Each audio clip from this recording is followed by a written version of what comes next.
when Christ gave the Great Commission of the church, he told us to go baptize, and he told us what to teach. He said to teach the things that the Lord taught and commanded. That was David, and this is Donna Carrico. To hear those messages on Jesus' words, go to our homepage, FOJCRadio.com. You will find links to all of our video channels and podcasts, and links to other ministries we're affiliated with. FOJCRadio.com. Thanks, and God bless.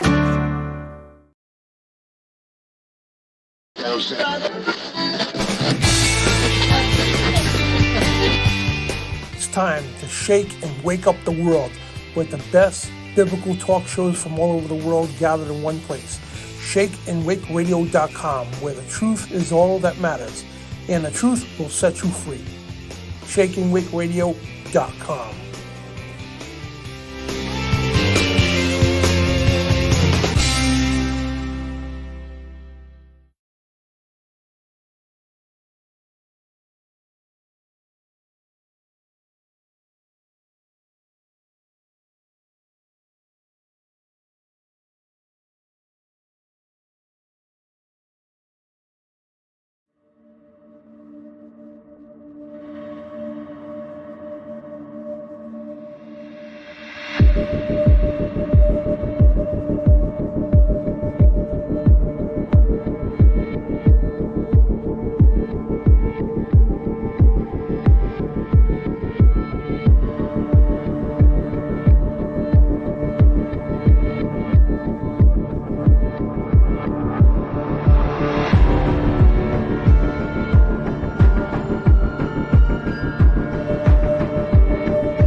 And welcome everybody to Spiritual Warfare Friday. I'm your host, Dan Bidondi, and my co-host here, Brian Reece. What's going on, Brian?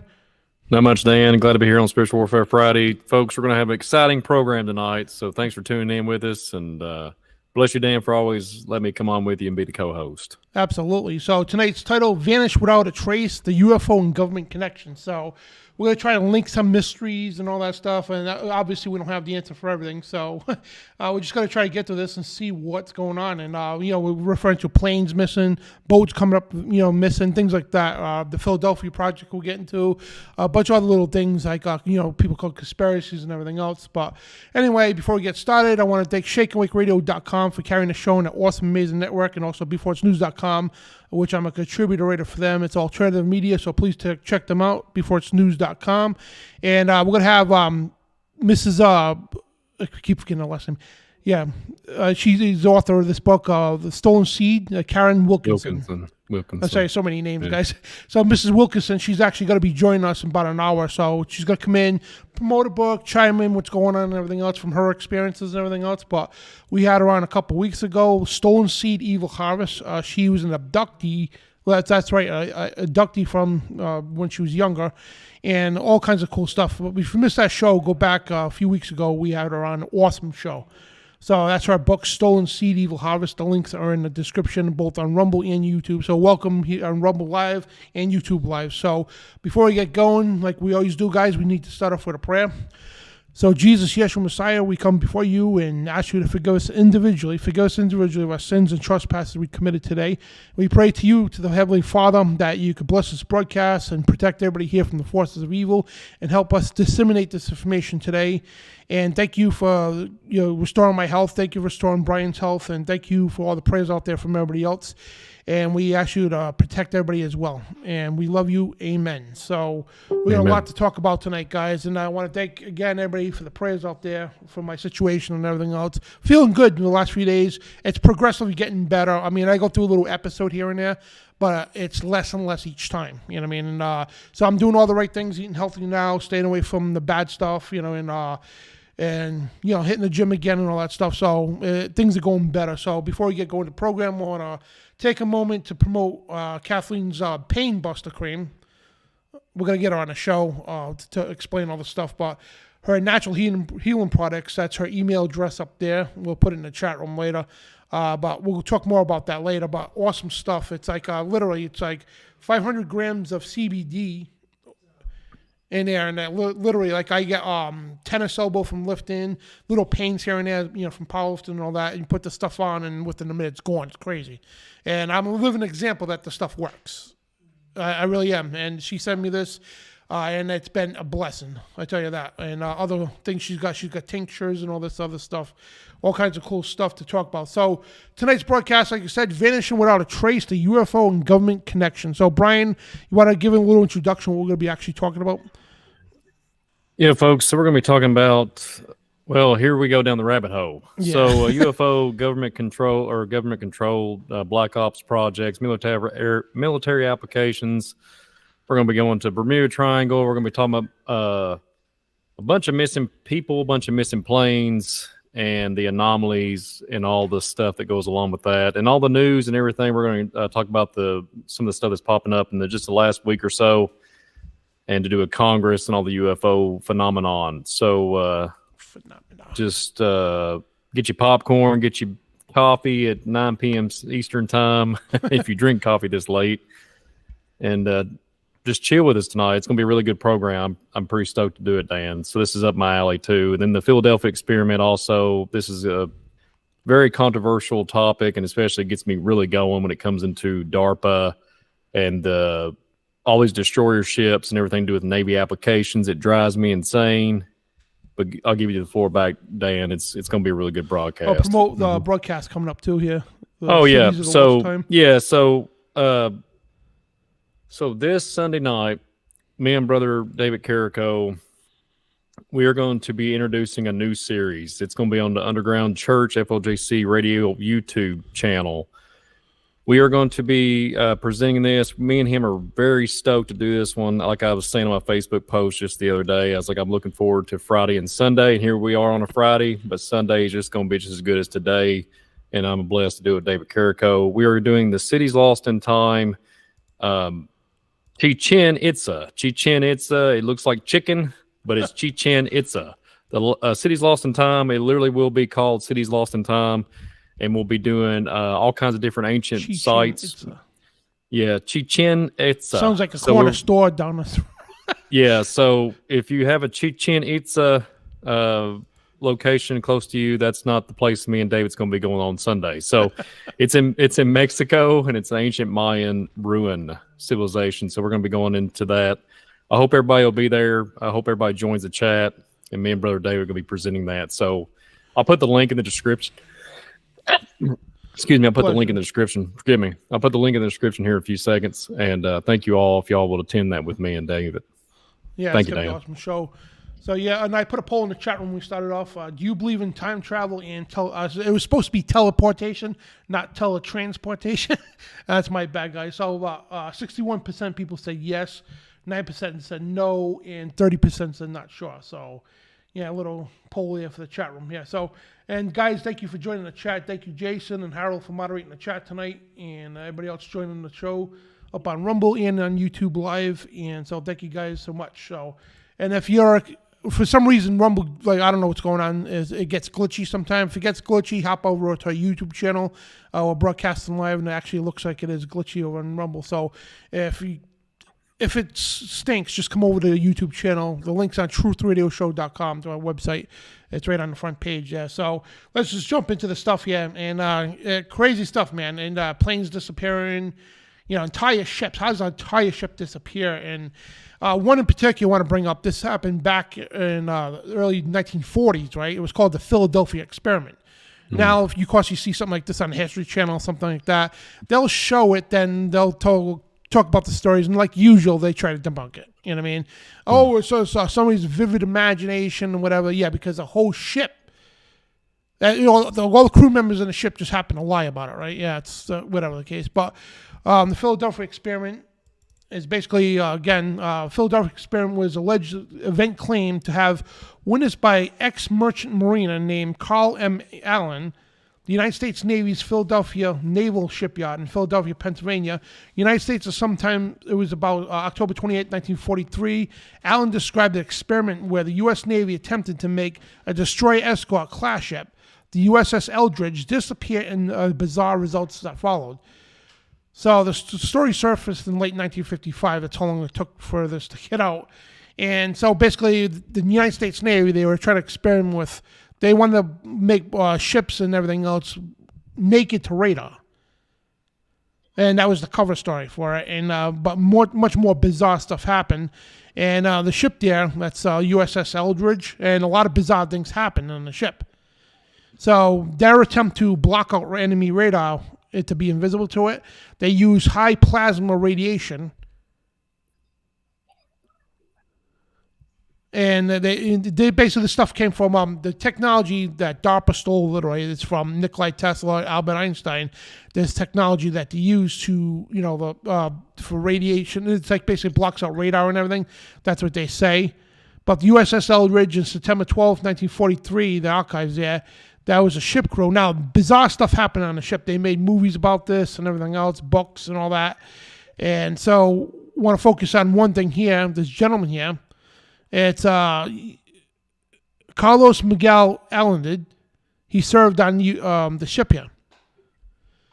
And basically his account of what happened when they activated this mechanism in the ship there. Now this is a steam ship. There was a steam-powered electric ship. It wasn't nuclear or nothing like that.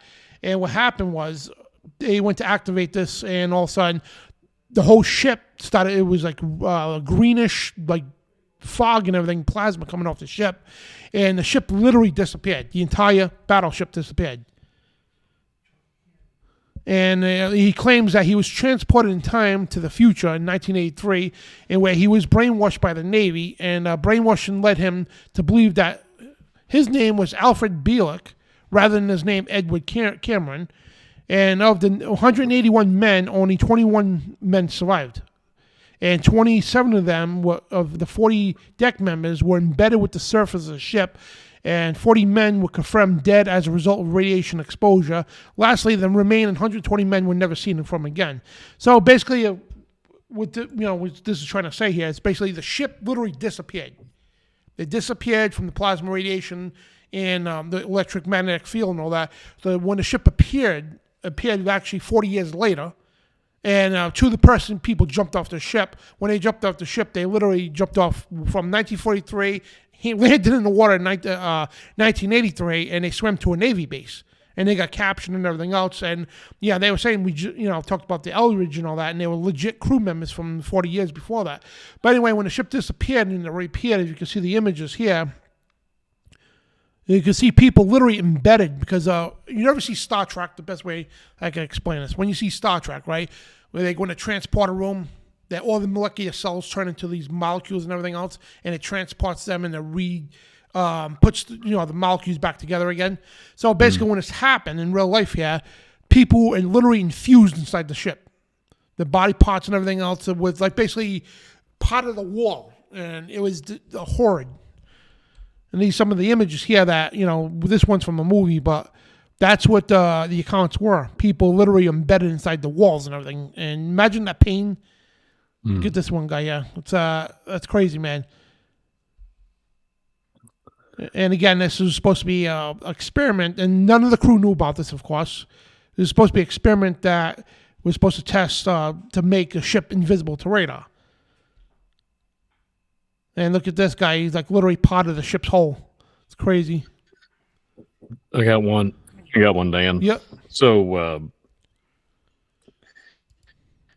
you're talking about them being fused to the ship. Yeah. You're talking about, did I hear you correctly that you said there was a 40-year gap? Did you say 1983 or 1984 that they was found? What was you, did you? Oh, yeah, 43 to 83. Yeah, so that's the Montauk Project, right? Did you know, me and Brother David just did a program on JFK. Oswald, all these guys, all these gentlemen that worked at NASA, worked at a lovely coffee shop, folks. He was popping out coffee. Hey, ma'am, how you doing? How you doing, sir? 2 weeks later, let's be an astrophysicist, that kind of thing, right? So it's interesting. There's always like these doppelgangers. There's always these twins. I brought this up in many broadcasts. And Brother Dan here just said a lot just on the Philadelphia experiment alone, the Montauk Project. There's a 40-year gap. It's something I've searched out. It's kind of personal, actually. I have a grandfather that served on a destroyer ship, 2 actually, in the 50s.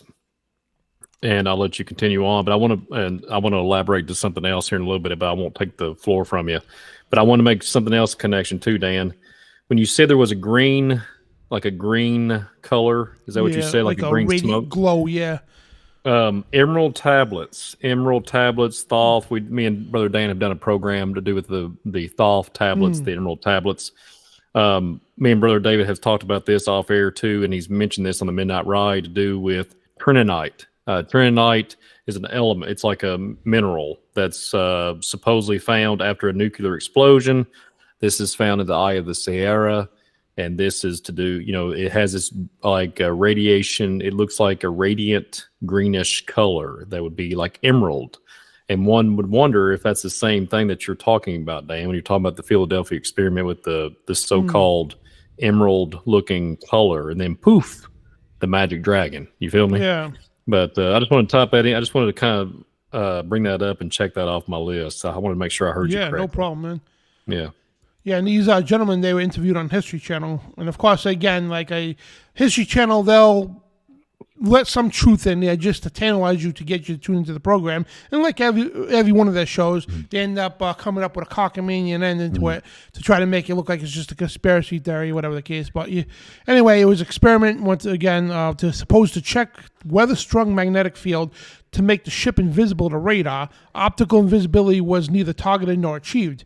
And teletransport, the Navy used a special inland channel to travel to Norfolk, Virginia, to a regular ammunitions load-in and Chesapeake, Delaware Canal, which bypassed a journey 2 days and made the trip just 6 hours.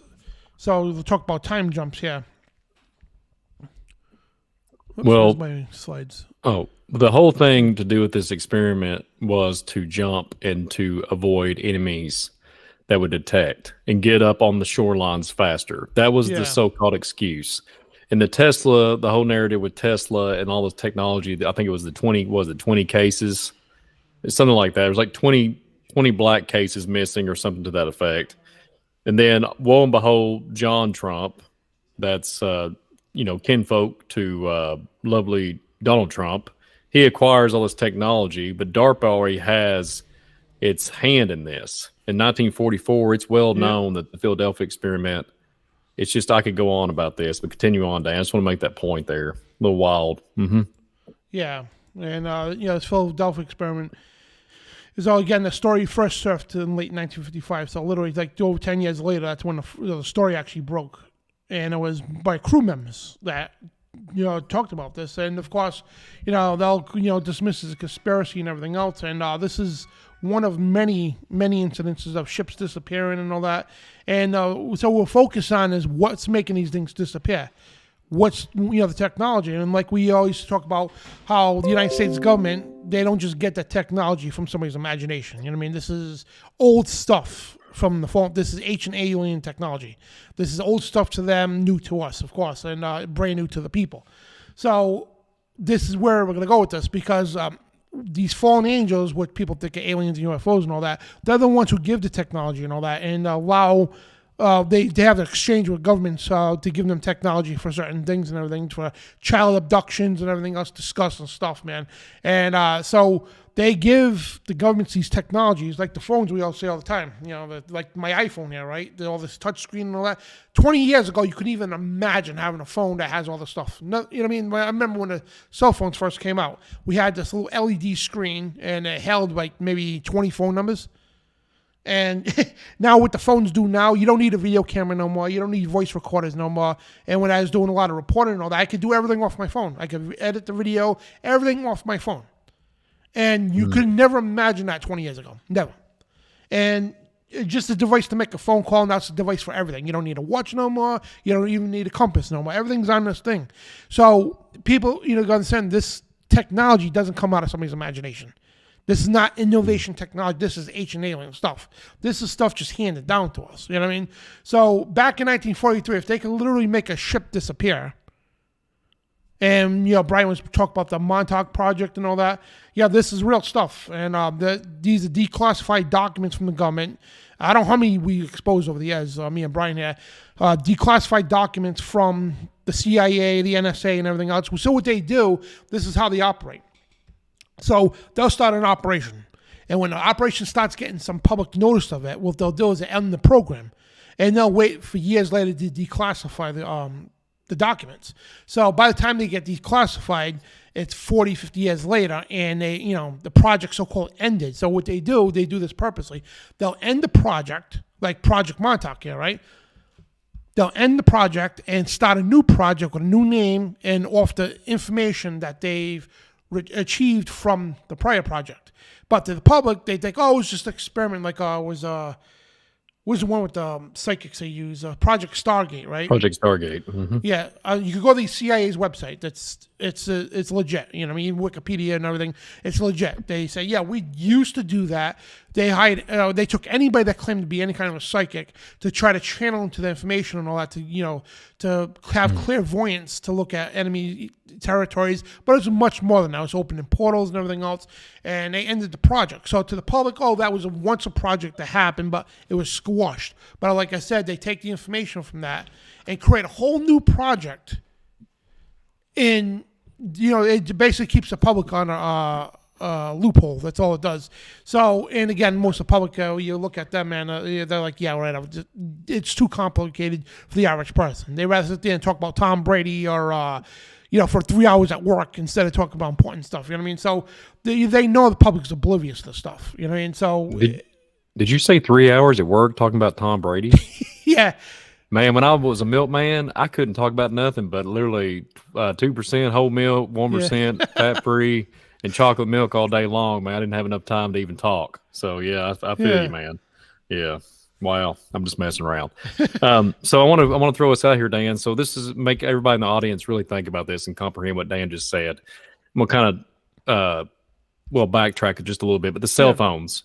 They, this can debunk the whole 1969 narrative with the whole astronaut stuff with the moon. Yeah. If the cell phone, like Dan said, you could have 20 contacts back in the day, and this in the LED screen looked like something off Game Boy, and it's all green. Hello, here we are talking about emerald, and this is where it really gets fun here. So I remember them saying that the shuttle that they had that go to the moon had the calculating power of literally a calculator in your kitchen, kitchen drawer.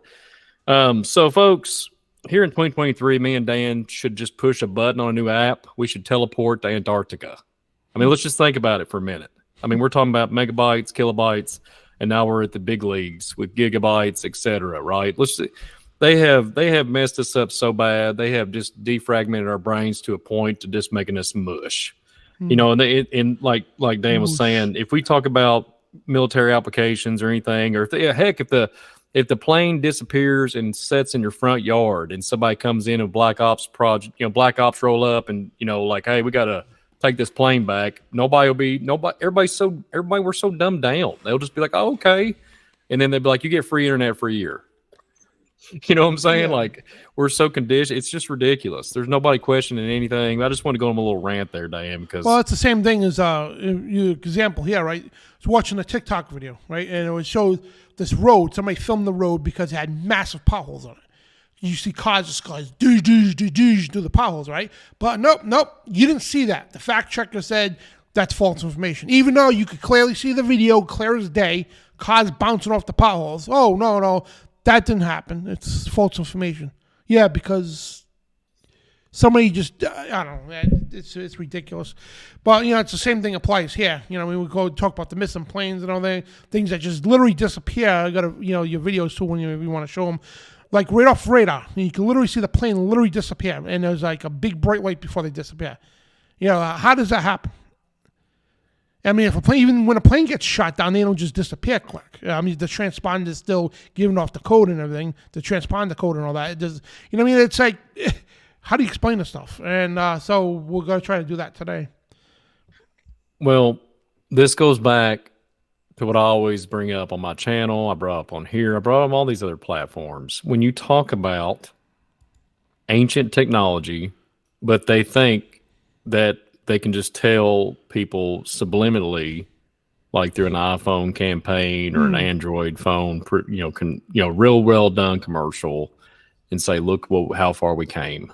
And then back then, there's all this evidence of, petroglyphs, hieroglyphics, all kinds of different ancient technology that would triumph what we have today.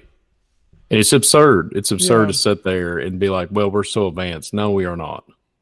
We're at the bottom of the can. We're about the bottom of the can, and we're leaking up the rusty old bottom, and we're not even where they are. Pentagon, whatever type of Black Ops project, they're either 100 years ahead or whatever it is. Somebody's playing us pretty good, Dan. Yeah. So the Montauk project here, real quick on this, there's a project, and they say it's a conspiracy theory that alleges there were a series of United States government projects conducted at Camp Hero and Montauk Air Force Station in Montauk, New York.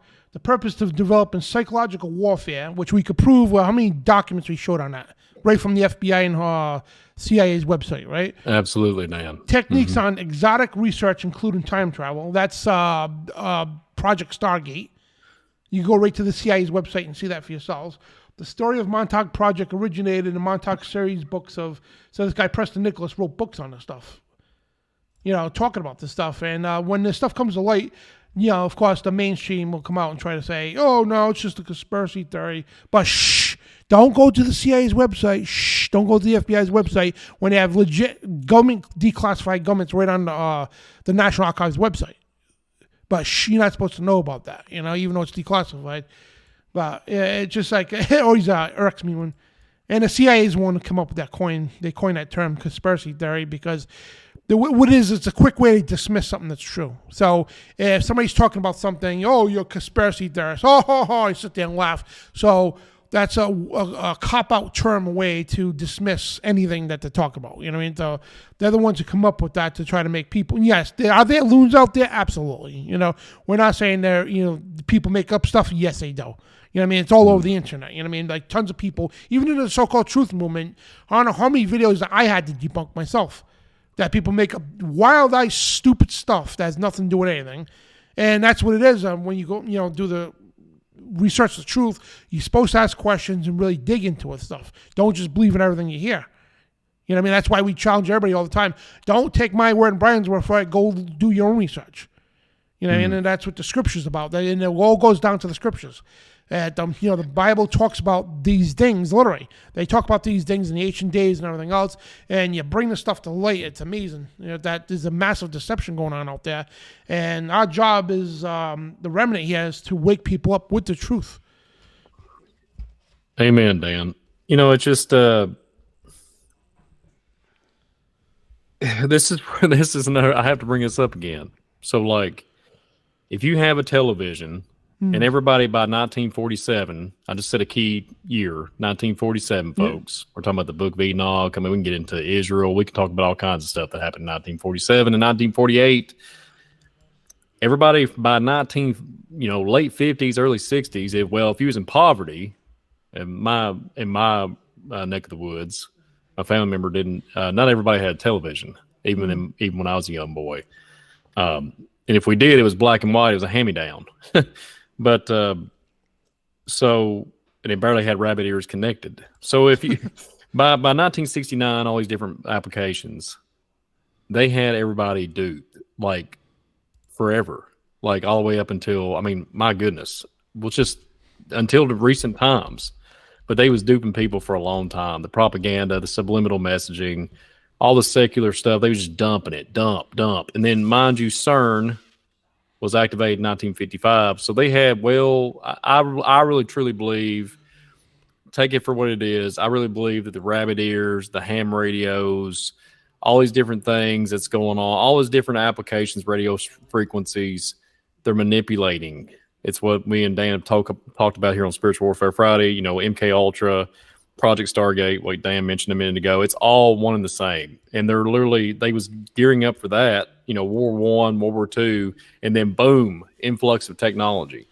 And here we are. Here we are, folks. It's crazy. It's crazy land. Yeah, it is. So so basically now there's other, we could bring up so many documents and everything else. So basically what we're trying to do here is to show that a lot of these things vanish, and there's a lot of legitimacy to them. And yes, there could be a lot of real conspiracy, and there was like a lot of false information as well. Because you understand too, what the government does is called plausible deniability. They purposely let stuff out and then they say, oh, no, it's a conspiracy theory, because they know how the public reacts. When you tell the public not to do something or not to look into something, they know you're going to go look into it. At least the smart people anyway. So they like to keep it out there, because what they want to do is by increments allow the stuff. That's why you see the Pentagon so-called releasing all these alien files and all that. They don't really release everything yet. It's little increment steps, because if they released everything, the whole kit and caboodle. Is that a Kentucky term too? Yeah. Let's just go ahead and trademark it. Yeah. If they were to throw the whole kitchen sink out there, it would scare the living heck out of the public. So what they do is they put out incrementally to see what the public could absorb. Then they'll try to soft play it a little bit, then throw out some more. So basically at the same time, you're conditioning people on a mass scale. So when the real deal comes to fit their agenda, people are going to be more subtle to it. You know what I'm saying? Versus just throwing the whole book in their face, and all of a sudden like, oh my God, So they want to incrementally make you settle to it, like put out these movies and always about apocalyptic stuff with the X-Men, the Independence Day movies, all this stuff like that. There's always apocalyptic type movies they're pushing out, the big ones, right? So Transformers and everything else. So they want you to be accustomed to that. So when the real deal does come, you got to easily submit to the New World Order. You got to easily submit to this false narrative that these things are creators. The so-called aliens, what the Bible calls unclean spirits. You know what I mean? So that's the overall goal with this stuff. So the technology, they're slowly coming out with it. And now you got scientific publications. They're literally saying that we could literally make Star Trek transportation, transporting somebody and all that. We could literally make that come to life. There's a lot of scientific journals on this stuff. So this stuff, again, like I said, this is old technology. To the public, it's brand new. It's it's innovating. It's state of the art. But to the United States government, this is old stuff. They were doing this stuff back in the 1940s. That's right. Heck, in the early 1900s, they were experimenting, not to jump off the subject, but with the super soldiers. And that's where the living dead came from. They were animating dead bodies, for super soldiers. But they could do this stuff back 100 years ago, guys. The big question you might ask, what could they do today? And this technology is introduced to us slowly. But the government get these technologies from these fallen beings. Like when the Nazis did what they experimented with time travel and all that. They were light years ahead of us. That's why Operation Paperclip, we went over recruited by force, by the way. It wasn't recruited, we took them by force. The Nazi German scientists, SS officers and everything else, we took the technology. And right after that, that's when the stealth technology launched in the United States. To be invisible from radar and all that, and this other, the Bell technology and all that, that this stuff goes deep. And this is connecting with fallen angels. This is connecting with unclean spirits and all that to gain its ancient wisdom that people today think is brand new and cutting edge, so. Well, to elaborate to that, the Nazi Bell, yeah. let's just say it was reverse technologies from the Vinama. Like the Vinama, the Orphana, the Ifa, all these different things with the biblical narrative talks about Ifa, Orphana is in the Book of Enoch. Those things alone, Hitler, to do with there was Samaritan text, all this technology, Project Looking Glass, there was all this stuff that's happened, and Hitler was on the treasure hunt for these things. That was a replication. He just replicated and was trying to do a human factor to that. And them good old boys with the Nazi Bell did a little jingle. You feel me, Dan? They jingled, lingled all the way up into probably 2050 or something like that. I don't know. I'm just making a little fun humor there. But the Vinamas, all these things, the Atlantis, all that stuff we've talked about. But the thing is, why is it such folklore? Like, why is it such a folklore thing when they used to come and there was these humongous city, like, gigantic ships, autonomously ships floating down, picking up a high stature celebrity in the times of old, and pick them up, and everybody's like, that's the gods coming down. So you mean tell me today we have all these congressmen? There's like, even the ones, I'm not going to say his name. He sounds like he's working hard to try to do a darn good job out of Tennessee. He's like, yeah, man, Ezekiel, that's in the Bible. The ships, the fiery chariots. Yep. And me and you are speaking to the rooftops, and we show the three later agencies.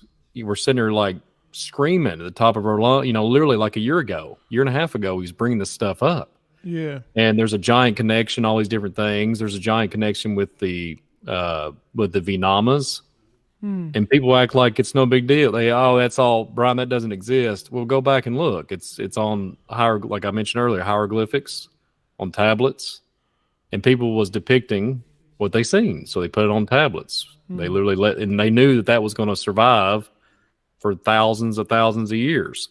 And let's just say real quick, Dan, this whole Project Philadelphia, this Nazi stuff, the Nazi Bell, let's just say hypothetically these guys was able to pull off something. There was a question in the chat. Miss Sherry Campbell threw it up there a little bit ago. She mentioned something that resonated with me. My uncle's in the chat too. I'm glad to see you. Uncle Willie. Uncle Willie in the house. That's my brother. What's up, Sherry? It was a pleasure meeting you down in Tennessee. Yeah. Miss Sherry's our sister too. Yeah. She's a blessing. Yes, she is. So she asked the question: when they show up years later, had they? I miswrote it.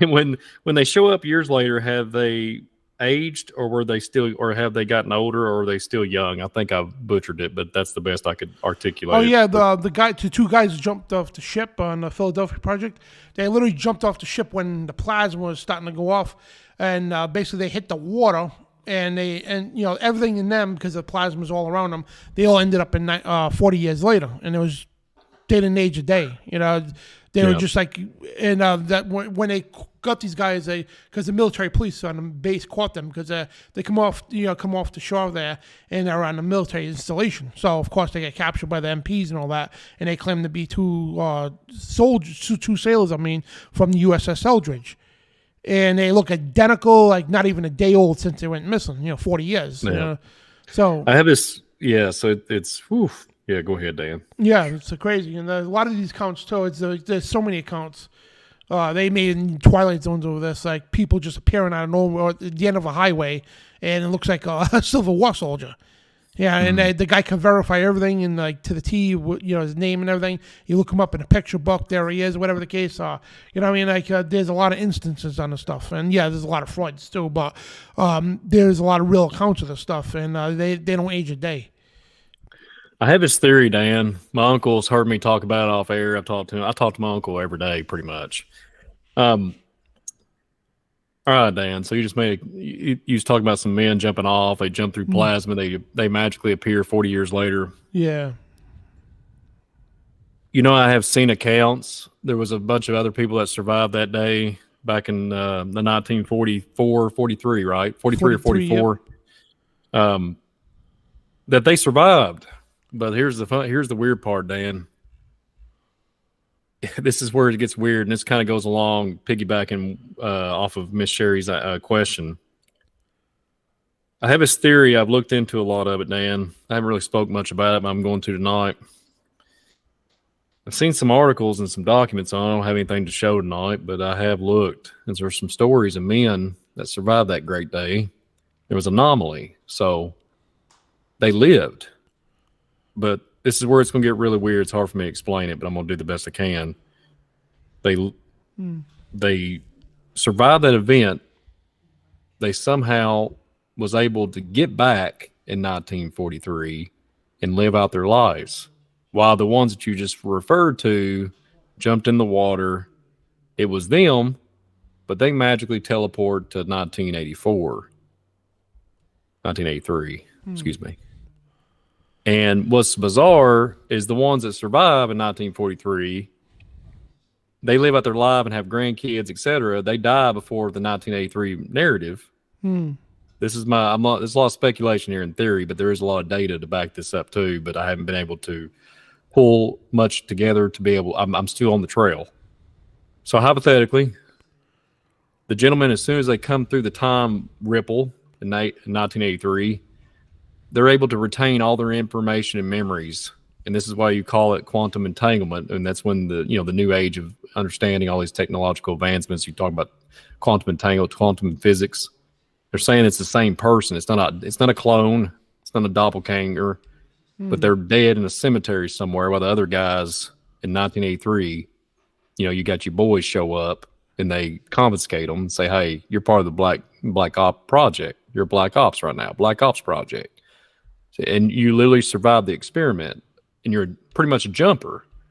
And I know it's a lot to take in. I know it's a lot of speculation and theories there, but I have data on that. And there was gentlemen that used to scream to the rooftops about the Montauk project, had these conferences and got shut down. The government, there was always like conspiracies around it. People was like trying to mess with these gentlemen that had family members that survived these events that we're talking about tonight. And they would shut them down, defund them, take their bank accounts away, all this stuff. And what's up with that? Like, there could be something so sinister that these poor people was unknowingly doing something. They didn't know. And it's kind of a touchy subject because I've looked into this Philadelphia experiment, Dan, and it goes all the way back. They kept the program going with DARPA from all the way to 1961, Dan. And it was on all the destroyer ships, all of them, all the Navy destroyer ships. So what do you think that they've done between the 1943 to 1961? What do you think nefariously did they do? And this is after Nikola Tesla supposedly passed away. So what do you think they pulled off in all their endeavors and stuff with between the ice wall, between the water, the circuit that they drive their ships on today? And what kind of nefarious things between gates opened up that they couldn't close? My goodness, Dan. This is why they have radar detection. And, you can talk to anybody, Navy, Air Force. They have a certain route that they go on. They can't divert from it. And they know this, Dan. They know it, man. There's something to it. They know that the risk of what you're talking about tonight, if you see a little green glow, you see a little green smoke, you're getting ready to disappear, boy. You're getting ready to vanish. But not only that, and then we'll kind of pause there. But I hope that answers your question, Miss Sherry. And I hope that for the audience, I hope everybody understands what I'm trying to articulate. But I'll get the floor back to you, Dan. Well, I guess some of my slides didn't show up because I guess the format. So basically, I wanted to point out, which I completely missed, when the plane, I'm trying to get the exact location. So when the ship disappeared, it ended up like hundreds of miles in the middle of the country, literally, 40 years later. So, let me just try to get the slides up because they're not working over here. So that's why I completely missed that part. But that's the strange part of it. And 40 years later, ended up in the middle of the country, and the ship just appeared there, and everybody's just baffled. What the heck? You got a 40-year, which is 40 years old, is old stuff in the military. You got it's like right these days we got F-15 fighter jets, right? It's like Fulcrum aircraft appearing. Little engine plane. Military plane pairing. It's like that pairs now and tries to land on the Air Force base. Hang on, go ahead, Brian. Let me see if I get those pictures. Oh, well, and I wanted to bring this up too, while Dan's working on the tech issue there. I mentioned ham radios. We're talking about Philadelphia experiment. We're talking about, or even earlier, I mentioned World War I, World War II. And I wrote this down. You remember our guest, Miss Vicky, with the sleep paralysis, yep. Folks?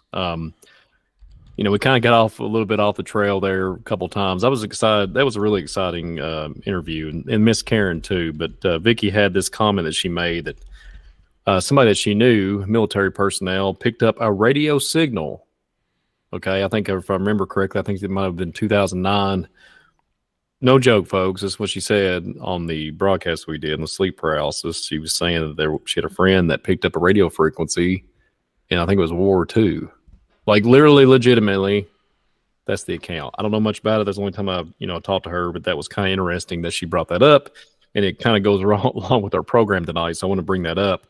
And it's interesting that you have to have a ham radio. You have to have a license. It's kind of interesting, isn't it, Dan? Yeah. And you can't just go out there and start jumping in the ham radio frequencies. You can only stay. Just like if you have a drone, you can only say you can't take your drone too far up. You can't take your drone too far away. They have restrictions on. It depends on the state. Wherever state, everybody has different restrictions on height. It's kind of interesting they have the restrictions on radio frequencies. So what's up with that, Dan? So if Miss Vicky that was on here with us and her account with her friend was correct, why is the gentleman picking up radio frequencies from World War II? And that's even more down the rabbit hole that we go. I mean, what are you talking about? We are talking about UFOs and government missing people and Project Philadelphia planes. Well, I mean, ships going missing, and then we haven't even mentioned the great and famous one out there in the east side of Florida, the Bermuda Triangle. I'm gonna get a lot of flack from that because I'm working on a part 2. It's been working on for about a year now on Visual Disturbance part 2, Bermuda Triangle part 2. I have one that I've done a year ago, but Bermuda part 2, Bermuda Triangle, and I know we got to talk about that today, Dan. But have you been able to successfully plug up your slides, Dan? Well, I didn't find the slides, but I guess it was disappeared, teleported from Philadelphia, Pennsylvania to Norfolk, Virginia. Mm-hmm. Like boom, like that. It's crazy. And yeah, and you know what's so interesting? I'll tell you what's so weird. I did a program not too long ago on FOJC Rumble. I mentioned about the Hopi Indian, their prophecy. They use these. It looked like a toilet to me. Like I said, toilet on Spiritual Warfare Friday. He was talking about the kitchen sink, throwing the kitchen sink out and a little Kentucky flavor there. But there was a toilet. That's what I called it. I never forgot what it's called. I think it starts with the S, Sekaraka or Sekaraka or something like that. I'm butchering the far out of it. But anyways, what's bizarre about it, they would literally say that they put their people in this container. And then they said, well, our people will return. They will return in this. It almost looked like a spiraling containment unit. So, I refer to it as a toilet because it literally resembled a toilet. But, if you look at that and they're saying their Hopi prophecy, how these people are going to come back, the blue Kachina, they referred to the blue Kachina as a star, blue Kachina, UFO, Thunderbird. That's what we would call it today. If you see a blue star, they'd be like, oh yeah, it's hovering up. They're like, it's a drone. It's a unidentified flying object. It's UAP.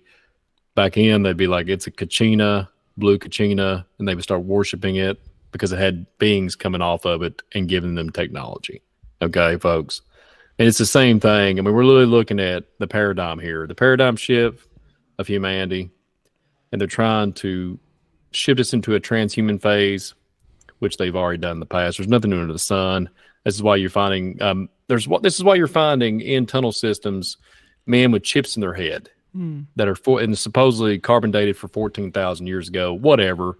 There's always somebody in the academia world making up some kind of baloney. Okay, so if you got a chip in your head, but there's no chips in the head supposedly now, but we got them in lines. We got Elon Musk down there, promoting his new technology to get your laser precision 3D printer to get your insert SD microchip so they can they can control you completely or whatever.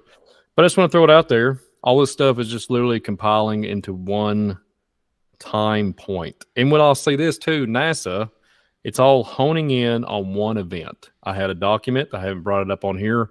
I hadn't brought it up anywhere. It was from 1998 to 2023. It's talking about secret space programs, all kinds of applications when it comes to civilians, residential applications, and commercial standpoint and everything, even to do with the government. I never shared it on anything because I thought it was very controversial. I was kind of leery on putting it up on YouTube. But they said 2023, they were going to start seeing things. You're going to start seeing advancements. And here we are, folks. We're living in it. We're at the very cusp of the end of it. And that's all you hear. It's Congress, UFOs. But me and Dan have brought this up on Spiritual Warfare Friday. This fifth is 1848, 1840. We would go into the pews at a local church down by the river, and they'd be talking about the Raphaim, the Nephilim, and the Amorites, the Hittites, all the different giants, and talking about the giants in the earth in those days. They'd be talking about the giants, the giant mounds, the Indian culture, everything. But now we just chuck it out with the bathwater. We don't worry about it anymore. It's all figurative. And, it's just, even the Indian culture have been like, yes, there's the star people coming down. But apparently we've lost the interpretation of saying fallen angel technology, mighty men of old. There was the sons of God that are the fallen angels. I guess we just completely just discredited that and say it doesn't matter. And then we have this other thing with the hybridization program. You got everybody offspring of splicing cows, hawks, everything else. That's why you have all this subliminal messaging with all this stuff, the Marvel comics, DC comics. I mean, it's just ridiculous. I mean, it's been Thundercats, all this stuff. I mean, it's the Lion Like Men of Moab. All this stuff has been in our face, in our literally inundated into our brain. And so now we can't even see. All we see is, whoa, look at that shiny new thing right there. Hey, how you doing? Did you get your new toy? Did you get your new iPhone 255/64.2 with the serial number 10? It's all this, it's ridiculous. Did you get a 1 terabyte? Did you get a 2 terabyte? And then there's something flying over your head. Oh, that's nothing. That's just a military application. Yeah. Oh, that's nothing. That's that's nothing. And then everybody's over here complaining. And we're just, I could go on a big rant. There's my rant, Dan. Do you have your slides up? Because I'm going to get fired up here in a minute, man. I might start chucking out. I might start throwing the kitchen sink out here in a minute. Go ahead, Dan. There's a couple of videos you sent me, planes disappearing. Oh, yeah. So you want me to elaborate to that? So go ahead and play that. Go ahead and play what Brother Dan's going to present here. It's like 2 minutes long. There's no audio. This has leaked a couple weeks ago. I did a program on disappearing plane on my Visual Disturbance channel. I had to document it. So supposedly this footage is from Flight 370, folks. The Malaysia plane that went missing in 2014.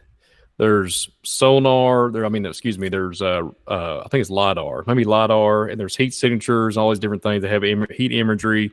And supposedly secret space satellite advancements that this stuff has been leaked out. I'll tell you who leaked it out when Dan presents it to you all. But there's a little sideshow. There's 3 orbs and all that good stuff. The one with the plane in the sky.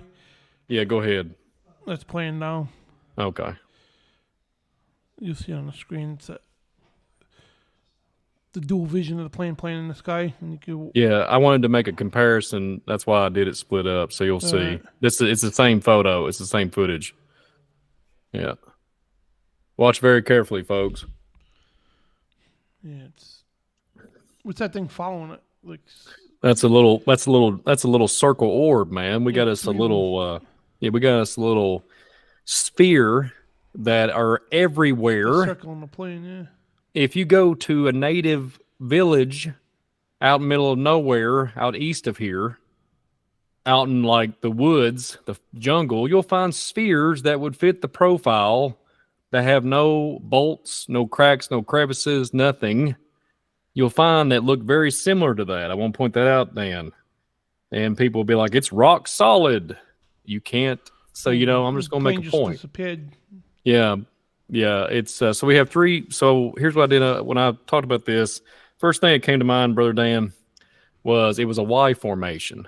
Okay. It wasn't 4, it was 3. So it's a Y. I was kind of using Back to the Future references. You get the flux capacitor. I was kind of being a little comical there on my visual disturbance, but on my visual disturbance channel, but I had to bring that up because it reminded me. And then I started thinking about it. If you really look at this footage, Dan, right? Yeah. It starts to heat up. The 3 orbs on the very bottom of the cylinder start to heat up, and one side does it. Now.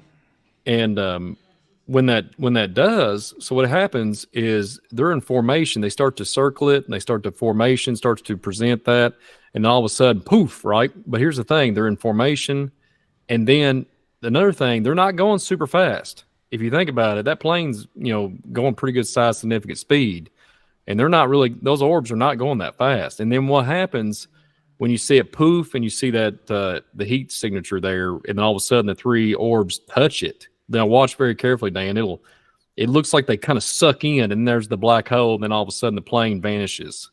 It literally, you can see them suck in, like it almost like supercharges it, right? And the friction, I have this theory. The plane's going so fast, right? So you have the air, all these elements. You got air, you got water in the air, and you have all these elements. And then the plane itself, all kinds of stuff, right? Phosphorus, magnesium. I mean, if you use an astrophysicist, you can find all this stuff and probably make like a panel. Okay, so like the friction from the orbs, the heat, the people that was on the plane, the occupants on the plane, I think it was like 80-something passengers, right? So you have this, you have blood. A lot of blood. I'm not trying to be strange here. You have human factor on the plane in the shell. I mentioned this on visual disturbance. It's kind of strange. There's an anomaly out there, folks. It's called dark lightning. This resembles something that can happen in the air, a dark lightning, but they used They used 3 objects to circle this in circumference and then pop it out at 88 miles an hour. That's a little fun factor for, Back to the Future, but it looks like they could possibly when it was going 88 miles an hour. And then they zoom in, and it's a triangle form, and then bam, and all of a sudden pop, they're gone. All right. So the gentleman that supposedly, the one that popped this off on Twitter was Ashton Forbes. Ashton Forbes, it was all over his Twitter account. And supposedly, it was a lieutenant commander, Edward, and then I'm going to spell the last name, or the L-I-N, so I want to watch for the algorithm. But supposedly it was leaked by that lieutenant commander, Edward L-I-N. So anyways, 2014, 10 years ago, or almost 10 years ago, we're coming up with an anniversary coming up soon. It'll be next year, but hey, 10 years. They suppose this gentleman was with surveillance, all this high tech equipment, satellite imagery. This gentleman that I just said, Mr. Edward, would be able to see this, and I think it was so overwhelming from what I'm understanding, and all the stuff on the news, a lot of stuff that's coming up on the news and stuff, and a lot of people, the accounts. The Ashton gentleman was saying that this Malaysia Airlines, there's a UFO connection, and this is why Congress is going for it. They're like, let's be some transparency with the public of America. Why is America being suppressed? Well, here's one, Dan. I'll get this floor back to you. Why is America being suppressed on everything? Okay, let's just forget the UFO stuff. What about just living? So I just want to give the floor back to you, Brother Dan. And Miss Karen, just popped in, but I'll give the floor back to you, cool. Brother Dan. All right, yeah, if you want to get her in. And yeah, these videos are crazy, man. Just seeing the plane just disappear. There's so many of them. Like, we could be out all night showing you these things. And so you just want to, my point is, I just want to show you that this stuff, yes, is real. And yes, there's a lot of people that do make stuff up too. The stuff that is real that we got to, come up with answers. Like, what is this from? So that's where we're trying to go here. Where are these things happening? And then I can show you, so many planes disappear. See you later, man. So many planes disappeared. List of aircraft missing. Yeah, a lot of them recovered eventually, but there's a lot of, go all the way back to the hot air balloons missing in the 1800s, all the way, you go down the list. And it seems like it picked up big time in the early to mid, about the 1930s was huge. You can see tons of them in the 1930s, aircraft going missing. And that's right around where Project Blue Book started popping off, and in the 1960s. Remember that Project Blue Book? Absolutely. So, did you show the three? Did you show the three orbs over Israel yet, or are we going to show that later? Oh, you already showed that too. I actually got that queued to. Okay, cue that up later. Sorry to interrupt you, but it's right there. Yep. I'm gonna. Do you want me to pull in Karen, or do you want to wait, Brother Dan? Go ahead. Because I don't know if I'll lose her if it. That's what I'm asking. I don't want to cut you short. Forgive me, folks, for cutting Dan. Blame me. Blame me, folks. No, yeah. Don't worry about it. But no, the missing planes. Continue on, and I'll bring her in. I just wanted to let you know that I'm bringing her in, so you can set up for it. Yep. But continue on the missing report of the planes and stuff, and elaborate to that. Yeah, so you can see in the 1900s, that an explosion up into the 1960s, and then, it's crazy. All through the 1900s, missing planes. Again, a lot of them were covered, and a lot of these things just completely disappeared. And Brian's going to talk about the Bermuda Triangle later, which we have a theory on. And you all heard about the Bermuda Triangle, just people disappearing and all kinds of crazy stuff going off in there. And it's associated with this electromagnetic field, which a lot of it's been reported and now exposed by the Pentagon and everything else.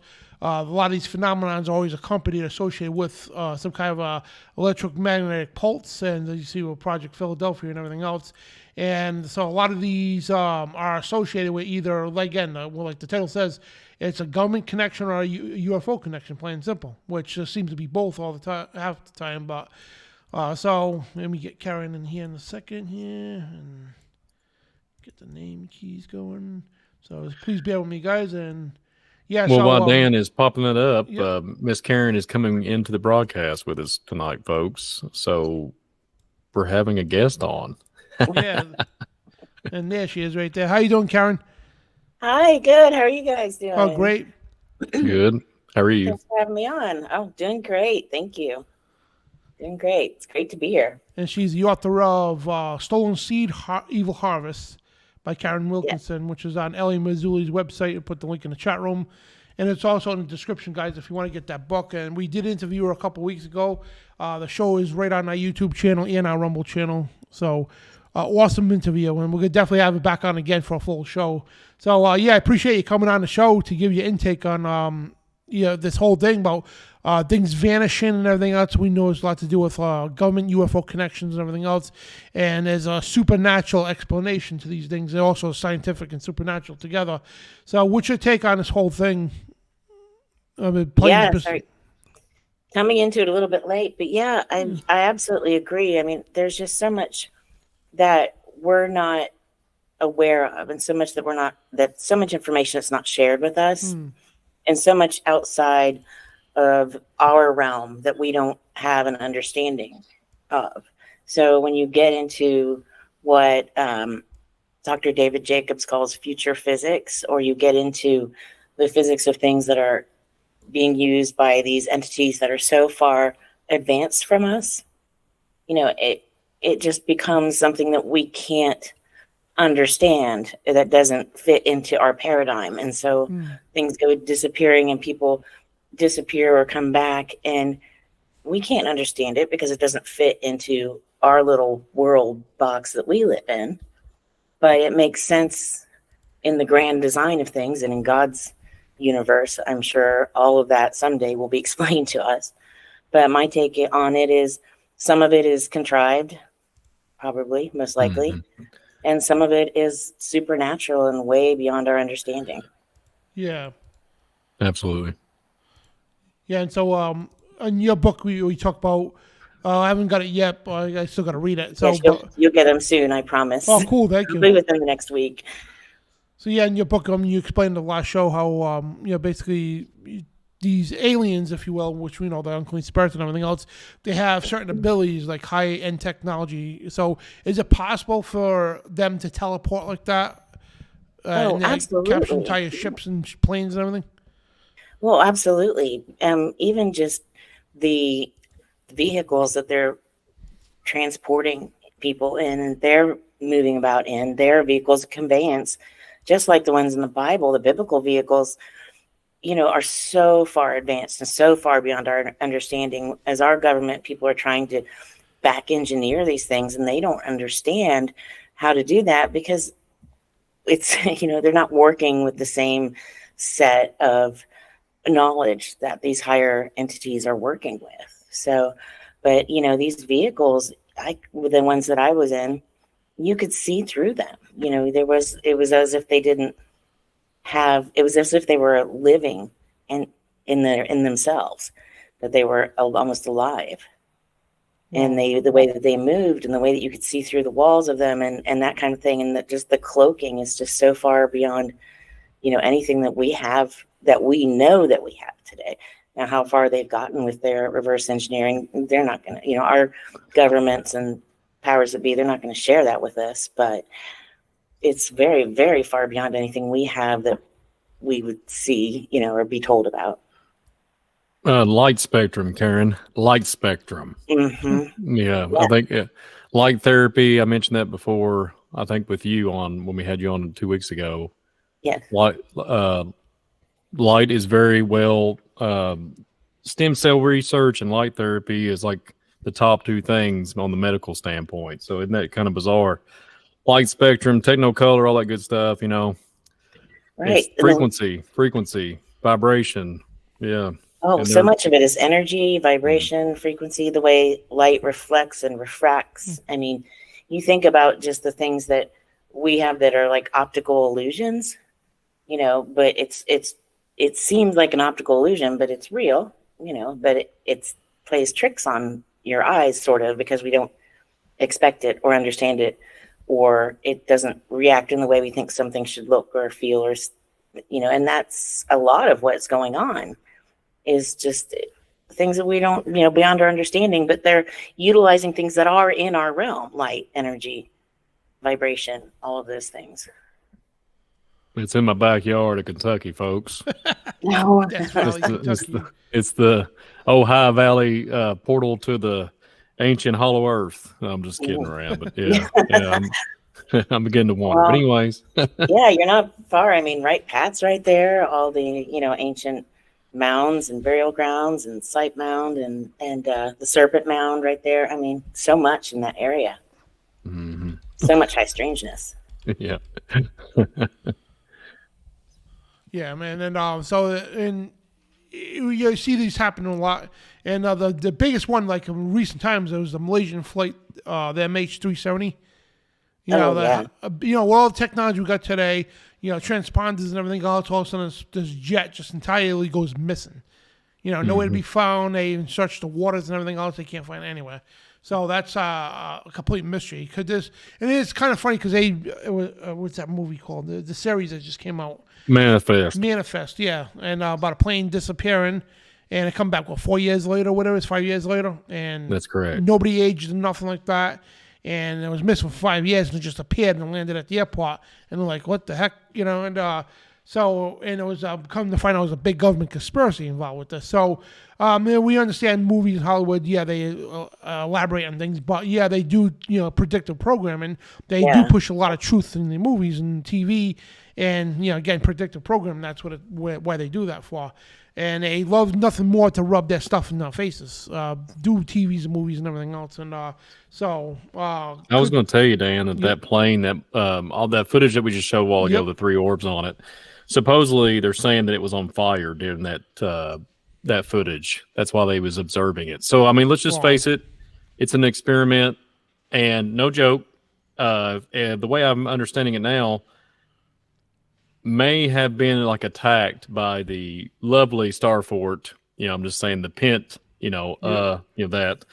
And there's some type of technology they was testing back in 2014. And all of the people, that was a stack sheet of like UFO researchers, billionaires, physicists, astrophysicists. I mean, there's all kinds of chemistry, everybody on there. There's all kinds of top teen, high class, like IQ, through the roof brain capacity on that plane. There was a lot of people on there that would be well needed if they needed, to take them somewhere. I'm just throwing it out there, kind of a little bit of conspiracy, but if they had to go somewhere and they needed to be somewhere, God only knows what they've been doing for 9 years. So who knows? If they're still alive. I don't know. It's crazy. Right. Yeah. And it just kind of disappeared into the news as easily as it disappeared into the ether. I mean, everyone stopped talking about it. And there wasn't more. I mean, the families clearly didn't. But, there wasn't as much upset and as you think there would be about an entire plane going missing. I mean, that should cause more. Shouldn't that cause more unrest than it did? We're more worried about shortages or something. Our favorite can of green beans would go when we start protesting over that at the local grocery store. You know what I mean? Our brains we're so at a tribal state in this day and age. I don't even know how we're even made it to 2023. No. I mean, let's just face it. It's all God's grace. God's grace. Yeah. Like one plane, a commercial airliner takes off and disappears and appears 37 years later. I mean, I don't know what the name of this one is, but somebody did a story on this. And this plane disappeared and landed 37 years later. Also talk about Amelia Earhart just completely disappearing and everything else. And a lot of mysteries going around it. Yeah, obviously, especially back then, some of these planes could have crashed and, got swallowed up somehow, whatever, and they didn't have the radar capability like we do today with the transponder codes and everything. But, like a lot of these are unexplained. Planes missing, and there's been a lot of incidents where they do appear later on. Not just a Project Philadelphia, but many other cases, and that's why they make movies out of these things, because these are real instances that happen, and of course, it'll be hushed up from the public. So these are these phenomena. Imagine that you get on a plane. It's like, I'm going to go to Florida. So from here to Florida is about southwest. I used to travel there a lot, a little under 3 hours. So I used to get on the plane, take a nap. I'm in Orlando. It was pretty cool, right? So imagine you get on the plane, take a nap, and all of a sudden you wake up, you land in Orlando. It's 2030. No, there's so many missing. The planes, the cars, the people, the boats. I mean, just so many. And I can't fathom how it doesn't ring more alarm bells than it does. But you're right. We kind of live in a society where it's always, wait, look over here. Look at this. Look at that. It's always divert our attention here, or make us all run out and worry about the fact that there's no toilet paper on the shelves, or that, there's always some kind of a diversion to get people's minds off of it. Every time something starts to grab attention, something else big happens. It's like they have all these things just waiting to utilize to divert people's attention from what needs to be looked at and what should be followed more closely. Yeah, it's crazy. You can't even get people who've been abducted, like I have, our whole lives, together and have them speak up, because they've created this atmosphere where we're called crazy or delusional. There are specific people out there who do nothing but go after people like me and call us delusional. They victim shame people like me. I cannot tell you how many just heart-wrenching emails I've gotten from people who've been victimized like that. And whenever, and these are real things, people disappearing, people being taken, but they're victim shamed, they're called delusional, they're called crazy, and they create this atmosphere of, we don't want to talk about that because someone's going to think we're nuts. And And it's not okay. It's really not okay. Yeah. And I'm sure there are families and people out there who are missing somebody who's gone missing, who's been lost, and just aren't getting anywhere with it. I remember, I don't even remember where it was, like 2 years ago. This is there's a little boy that went missing like in the 1930s. I think it was him and his brother. I think it was 1931. 8-year-old, 9-year-old little boys just playing. One jumps over like an old log. His brother literally watches it happen. He jumps, and then on the other side, he's not there. He just vanishes. Well, if I remember, I don't know if I think it was 2014 or 2017, somewhere around it's been modern, more up to date time. The boy was found, literally, from 1931. 8-year-old boy was found, purple, malnourished, old clothes on, the same exact location from some hunter. I think it was in 2014, 2013, and he starved to death. So how does that happen? Was he aged, or was it? No, it was the same, just the same as he just jumped, just literally the same age, just different. He was basically starvation. He is same clothes, same boy. Oh, that's it was terrible. some type of time dilation or whatever. I don't know what happened. That reminds me of all the missing 411 and the David Pilotti stuff. That's correct. Yeah. That, I watched a little bit of that, and I finally allowed myself to watch the UFO movie that he did, and because I have a hard time watching anything like that. It's just, but I've learned to watch some of them because then there's a sense of community when I watch some of that stuff, because I feel like I'm not alone. But it's heartbreaking. So many people just vanishing into thin air, and he says he won't even go into national parks alone, at least, or at all. And definitely not with his family. I don't. We need to bring a fleet. We need to have like 1,000 people. We'll all go to the one national forestry somewhere between in the middle of America. We all link arms and stay together, and with remote filming and everything. So tracker beacons. Yeah. Brian appeared in his backyard. Daggone it. I can't get away from this place. Oh man. No. Oh. No, it's but I do think there's so much predictive programming in our TV shows, and the people, even you look at the craziness of like the Star Trek and them, going from one place to another, and it's probably as realistic as the flip phone that they were using, became. Yeah, you're right.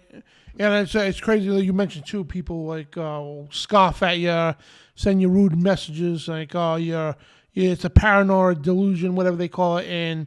But the thing is, like, you and other people, and like with a small thing I had too. How do all of us that don't even know each other, and over the years, thousands of people all have the same stories and same accounts that don't even know each other or talk to each other? How does that happen? How is that a delusion? That's what they don't want to explain, So they, like I was saying earlier in the program, there was somebody filmed these potholes. There were massive potholes in the road, right? They were filming and watching. It was raining, so cars were driving over them, and the rain was covering them up. So the trucks and cars are just bouncing off the potholes. So of course the fact checkers say it's false information, even though you could clearly see this going on. But the fact checkers say it's false information. Then you got the zombies out there who just believe what the fact checkers say. Mind you, the same fact checkers who lie to you on a daily basis. So right. And that's the plausible deniability and everything else too. And it's their way of not addressing something, like a lame cop out. Like they'll call you a conspiracy theorist without even beginning to look in the information you got or try to refute you with other information. Their cop out is conspiracy theorist, and they walk away from it. Because that's their cop out way of actually like, wow, could we actually learn something different? And it scares them. I really do. So, like, when it comes to this stuff, people disappear and all that. How can you have, like, mass delusion where hundreds of or even thousands of people have the same memories, the same things happen, but with different entities at different times, but the exact same types of events, where I've had people write to me and say, I could write a book and it would be exactly like yours, but I can't write the book because they think I copied yours. And how can you have so many people have all these same memories and these same things happening who've never met, who live in different places, who've never shared their stories, yet we all have the same story? That's not mass delusion. No. But that's what they'll call it. They'll say, oh, you're all suffering from the same mass delusion. You've all seen or heard the same story somewhere. That's baloney. That's not even feasible. Yeah. I'll tell you what scared me, Karen, is when you first came on there 2 weeks ago, and I was listening to your testimony about the blue handler, I guess the male-like figure. Whenever we started talking, and I could actually comprehend it and actually visualize it and actually say, hey, I know that, I know something about that. That was what's so strange. So I'm just kind of bring that back up. I didn't know you was going to be on here until like an hour ago. So it's so blessing to have you back on so I can have this conversation. But that testimony, along with the blue handler with the reptilian-like skin and all that, and I'm sitting there listening to you talk about it, and I'm over here going, wow, okay. And let's just say we might have had a little run-in. Let's just say. Yeah, I didn't get a chance to say it last time, but that's why I remember I was saying, hey, is he about 7 to 8 foot tall? You were describing more details about him that were exactly right. Yeah, exactly. Yeah, so what did you see? When? Or do you want to talk about that? I don't know if I should or not. Go for it.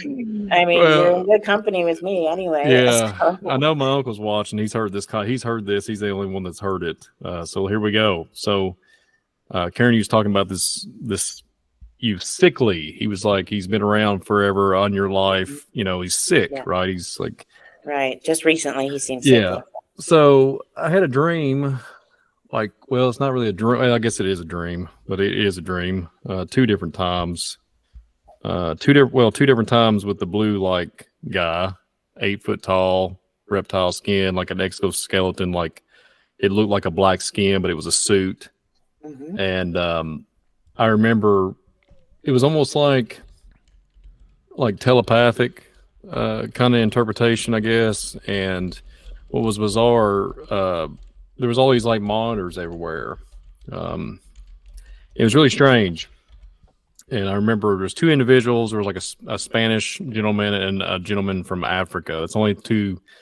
I don't know. At the time during the dream, it was really very complex dream, very surreal, really. I could see symbols, articulate Hebrew, all kinds of different languages. And the closer I got to him, and he was basically saying, hey, you got to help me with something. And I remember him being so specific on trying to reach out, and about these 2 gentlemen, and I have no clue to this day who they are. And I remember he said, I got to send you back. And I was there for a while, but he's like, I got to send you back. And I got closer to him, and it was almost not really, it was like a fearful scenario. And I remember looking down at some type of machine, and all of a sudden I'm back in my bed, like I'm waking up. And it was really strange, right? So it was so bizarre. The first account of this scenario was a couple years ago. I had a dream of these white, reptilian people, and they was it was more of a modern, but more like a medieval place. And they all had like these robes on and stuff. And it was like, I couldn't control what this is a dream. Okay. These are all dreams. I just want to make sure that point that out. It was all dreams. Astral too, a little bit with something like that. You know, it's something where you're being, it's like a spiritual attack.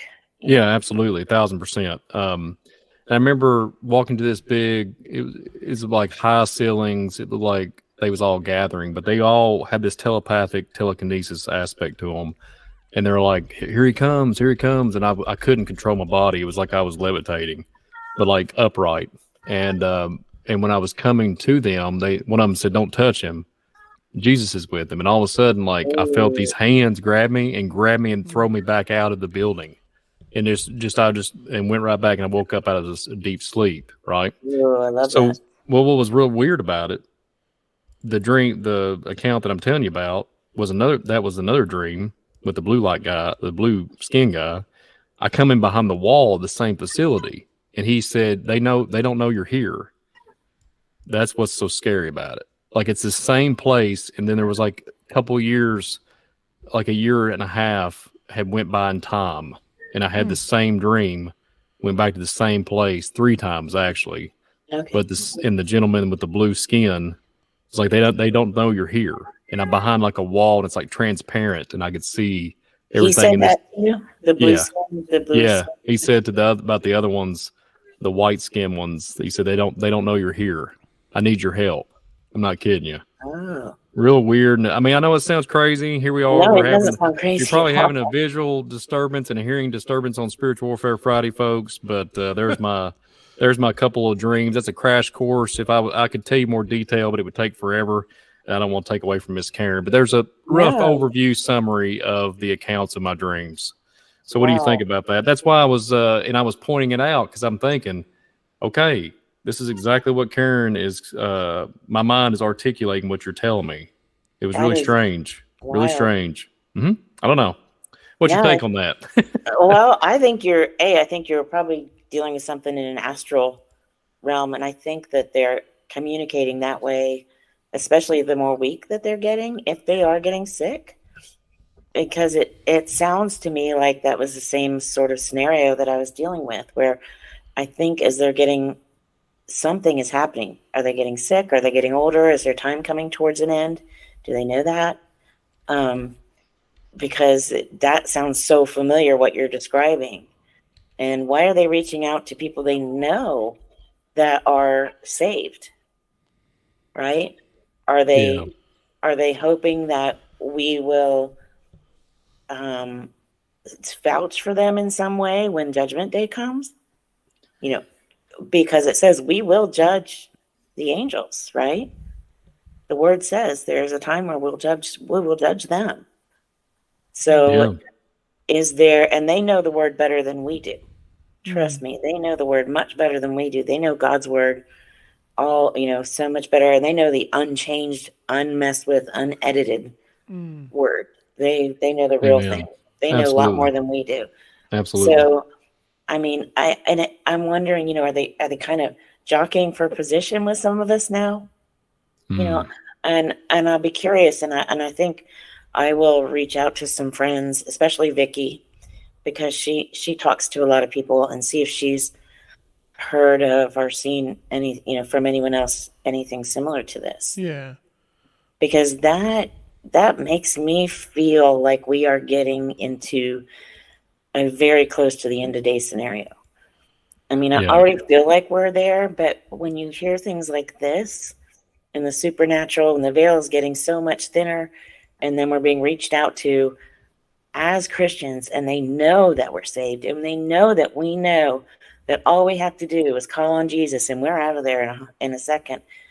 Because when he came to me, a couple of weeks, or like a month or so ago, and he knew, and I knew, and I didn't stay, I wasn't in that scenario for very long, but long enough, because wow, everything was so familiar. I was right back where I'd been so many times. And I was curious, for one, and it was kept trying to get my attention, and he needed something from me. He needed help. And I think he was trying to draw on my sympathies, and draw on the fact that I had been, kind of Stockholm syndrome in that kind of relationship for a long time. So, and I'm a sympathetic person. I mean, I've been told I have a big heart, and I know that gets me in trouble sometimes, because I can give too much or do too much, but I'd rather be there than on the other side of that spectrum. So, I'll stay with that. But I really felt like he was trying to draw on my sympathies and to get me to help. But I didn't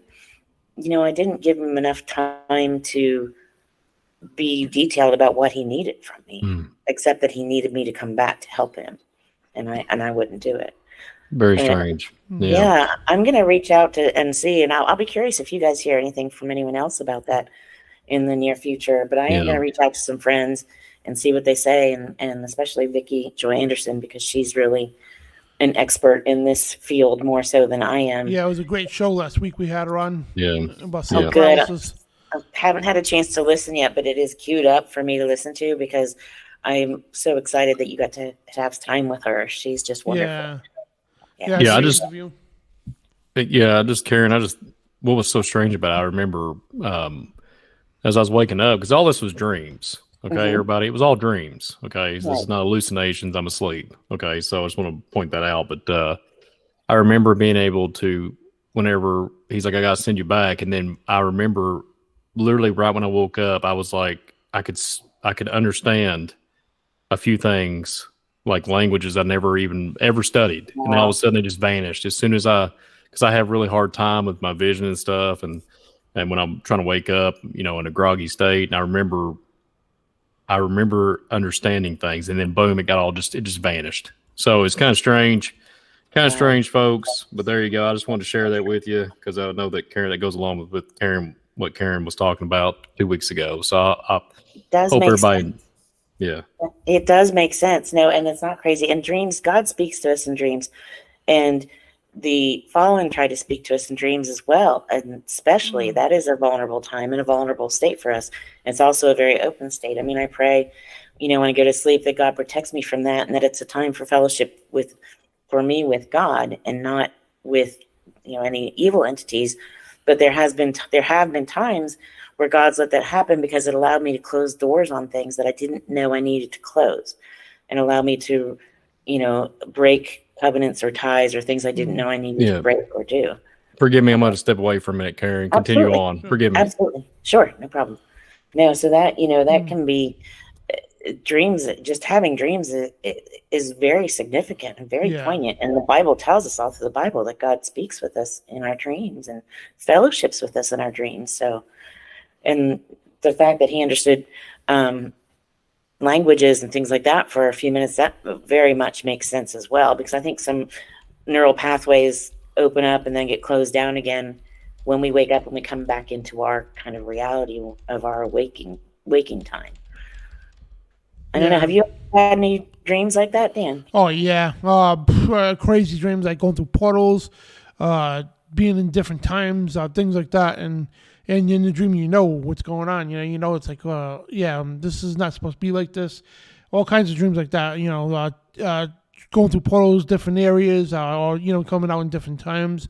Time travel, UFO stuff. I mean, just like crazy stuff. And at the time, he's like, I wish I could just hook up a recorder to my head, and it'll be better than Hollywood movies. It really would. You go through the whole thing. It's like, it's insane. And I remember most of it. It's crazy. And I keep a journal every time I have any kind of prophetic dream or something significant. I'll type it out in the journal, and to keep note of it. This way I don't forget later on. And some of these dreams I remember for years. It's crazy, especially when I think it was Syria, they got annihilated, and the end times prophecy. And I was in the temple right in front of the Antichrist. I didn't see his face, but I know it was him. Things like that you don't forget. I actually, when I seen the nuclear bomb go off and the death and everything, I felt like I had PTSD for weeks. After witnessing that, and it was crazy in the dream. So as soon as the nuclear explosion went off, the ground, the sand, like opened up and it covered me. It was God protecting me, and it made a little hole for me to breathe through. It was like you could see just like swirl into a hole. All the little details that God protected me and shielded me from the radiation. And I came out and I had to play dead at one point, and because soldiers would go around shooting people, I guess people had the mark of the beast, and the people were dead. They shot their hands to knock off the chip, and I remember them. They didn't know if I had the mark on me, but if they shot my hand, I had to make believe I was dead and stuff like that. And it was crazy. And standing in front, in front of the Antichrist, I knew exactly it was him. I was in the temple and everything else, and all vivid like details, and just like all kinds of meeting unclean spirits, demons and everything else, confronting them, and just like remembering everything about them, and of course, the good dreams too, and God waking me up one day and like sound like thunder. He woke me right up out of a sound sleep, gave me a Bible verse, and the Bible verse, woke up right away and went to my phone to look up the Bible verse, and it was like, wow. And it was like a one from God, it's like, wow. And I'm like, thank you, thanking him, thank you for, and it was amazing to hear that voice, it's like louder than you could anything you heard. And my wife didn't even wake up. It was like wicked loud. Woke me right up out of a sound sleep. Yeah, it's crazy. And I could go on forever with these dreams, but a lot of them were real life applicable. So basically, when I was growing up, always had dreams, even before I even knew what the heck was going on about anything. And I had dreams of confronting demons, and for whatever reason, and then confronting them and trying to battle them. And God was training me through the dreams to how to do this stuff. And it was wicked harder for a while. Then it got easier and easier to do because my faith started building up. So in real life, when these things happen, the same things, the same physical effects that happen to me in dreams, the same physical effects happen to me in real life. And it was that was a confirmation that the Lord. And I protected my ex-wife at the time from a demonic possession. And the same things that happened to me in a dream happened to me in real life. And it was crazy. I had to go into the shower and put on the hottest water I could stand to get rid of that the coldness that went through me from this thing. And she was sleeping on the. I was sleeping on the bed. I was facing the other way, and she's up reading, and also my hand by itself, like she was in back of me, so to speak, right? So my hand went by itself and right over like an inch above her head. She said there was this black orb coming down the ceiling, and I caught the end of it, because I woke up, I'm like, what the heck's going on? And I seen the end of it, the tail end going into my hand. It was black smoke, she said it was an orb coming out of the ceiling. It was black, but it had a little glow to it. And there was a bunch of black smoke with it. So it was going toward her forehead. She couldn't move. She was petrified. So my hand went in front of her and caught it, and I could see the tail end going into me. It felt like liquid nitrogen going into my arm and into my body. I jumped off and I off the bed, ran into the shower, blasted with my pajamas on and everything, blasted the water hot as I could stand it. And it was crazy, and at the same time praying. And it was the same exact thing that happened to me in dreams and all that. And, many other instances later on too. But and how the Lord trained me in my dream to do these things in real life. Dan, there was people in the chat too. I was paying attention to the chat, especially when I was telling them my accounts and my dreams. They're like, why is this? What provoked this? To answer, I don't know. It's just me sleeping. I'm not, trying to be smart here or sarcastic. I don't know. I don't know. Plead the blood of the Lamb, plead the blood of Jesus all day long, but I have no clue why these things happen. They were just in my dreams. Yeah. Very, very surreal ones. We should do a show on dreams, man. Yeah, for sure. Vicky's really knows a lot about that too. She's a good one to talk about with the dreams, but because even I know that some of the dreams, God will allow, because it is going to allow you to, like you said, Dan, learn something, or sometimes it's something so you can understand, I still have this evil in my life and I have to rebuke this, and I have to fully cut this tie, or I have to fully break this covenant that I made, somewhere along the line, I made a covenant with somebody and I didn't realize it. Or maybe, unknowing to me, somebody made a covenant with me and I agreed, not realizing what I was agreeing to.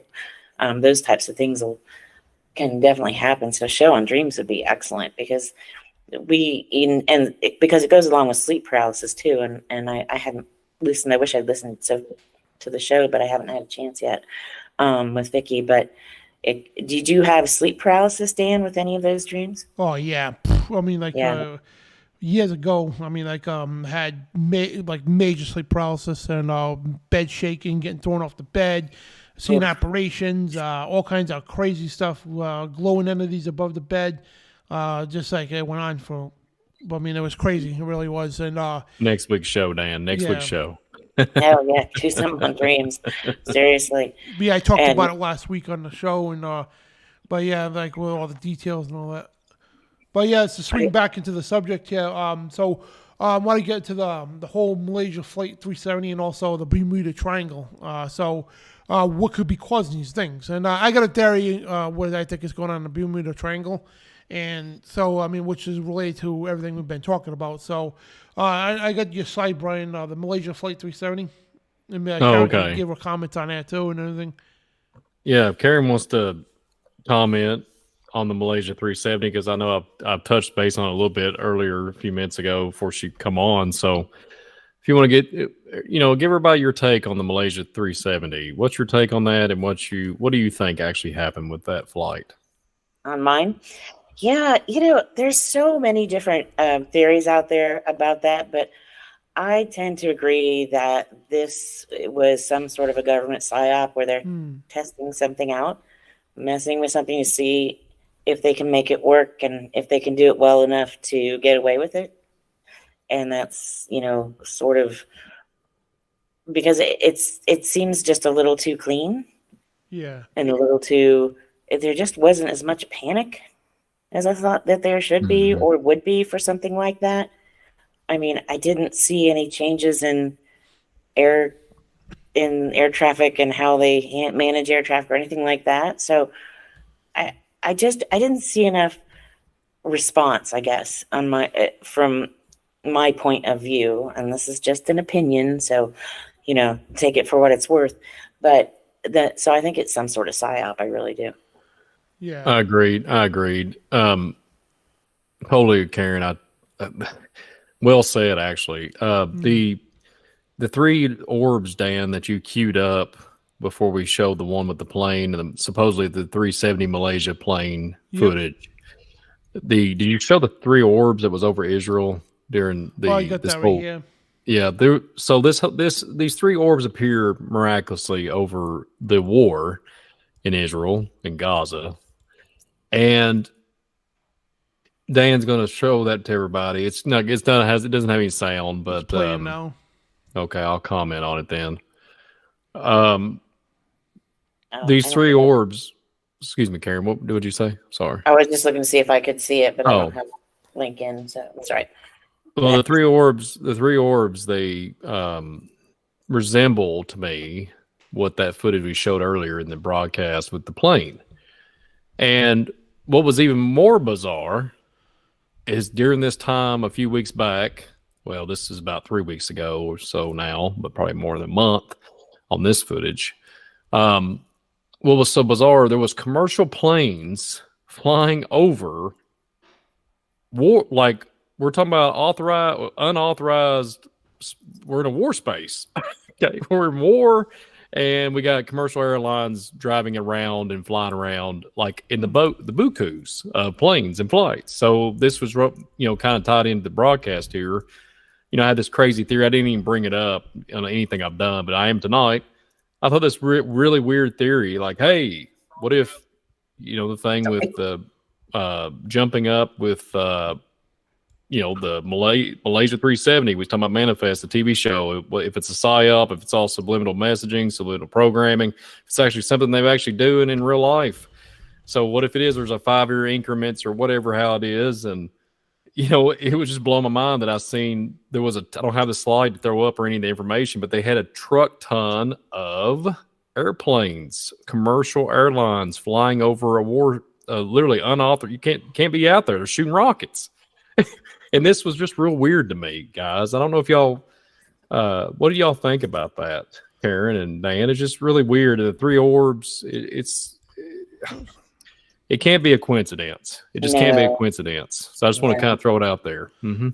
Yeah, this one plane here says, the regular plane in the sky. Where's that from? The plane with the three orbs circling on it? And it disappears? That's literally over the Mediterranean, if I'm not mistaken. And yeah, in Israel, right, we got three orbs in the sky here.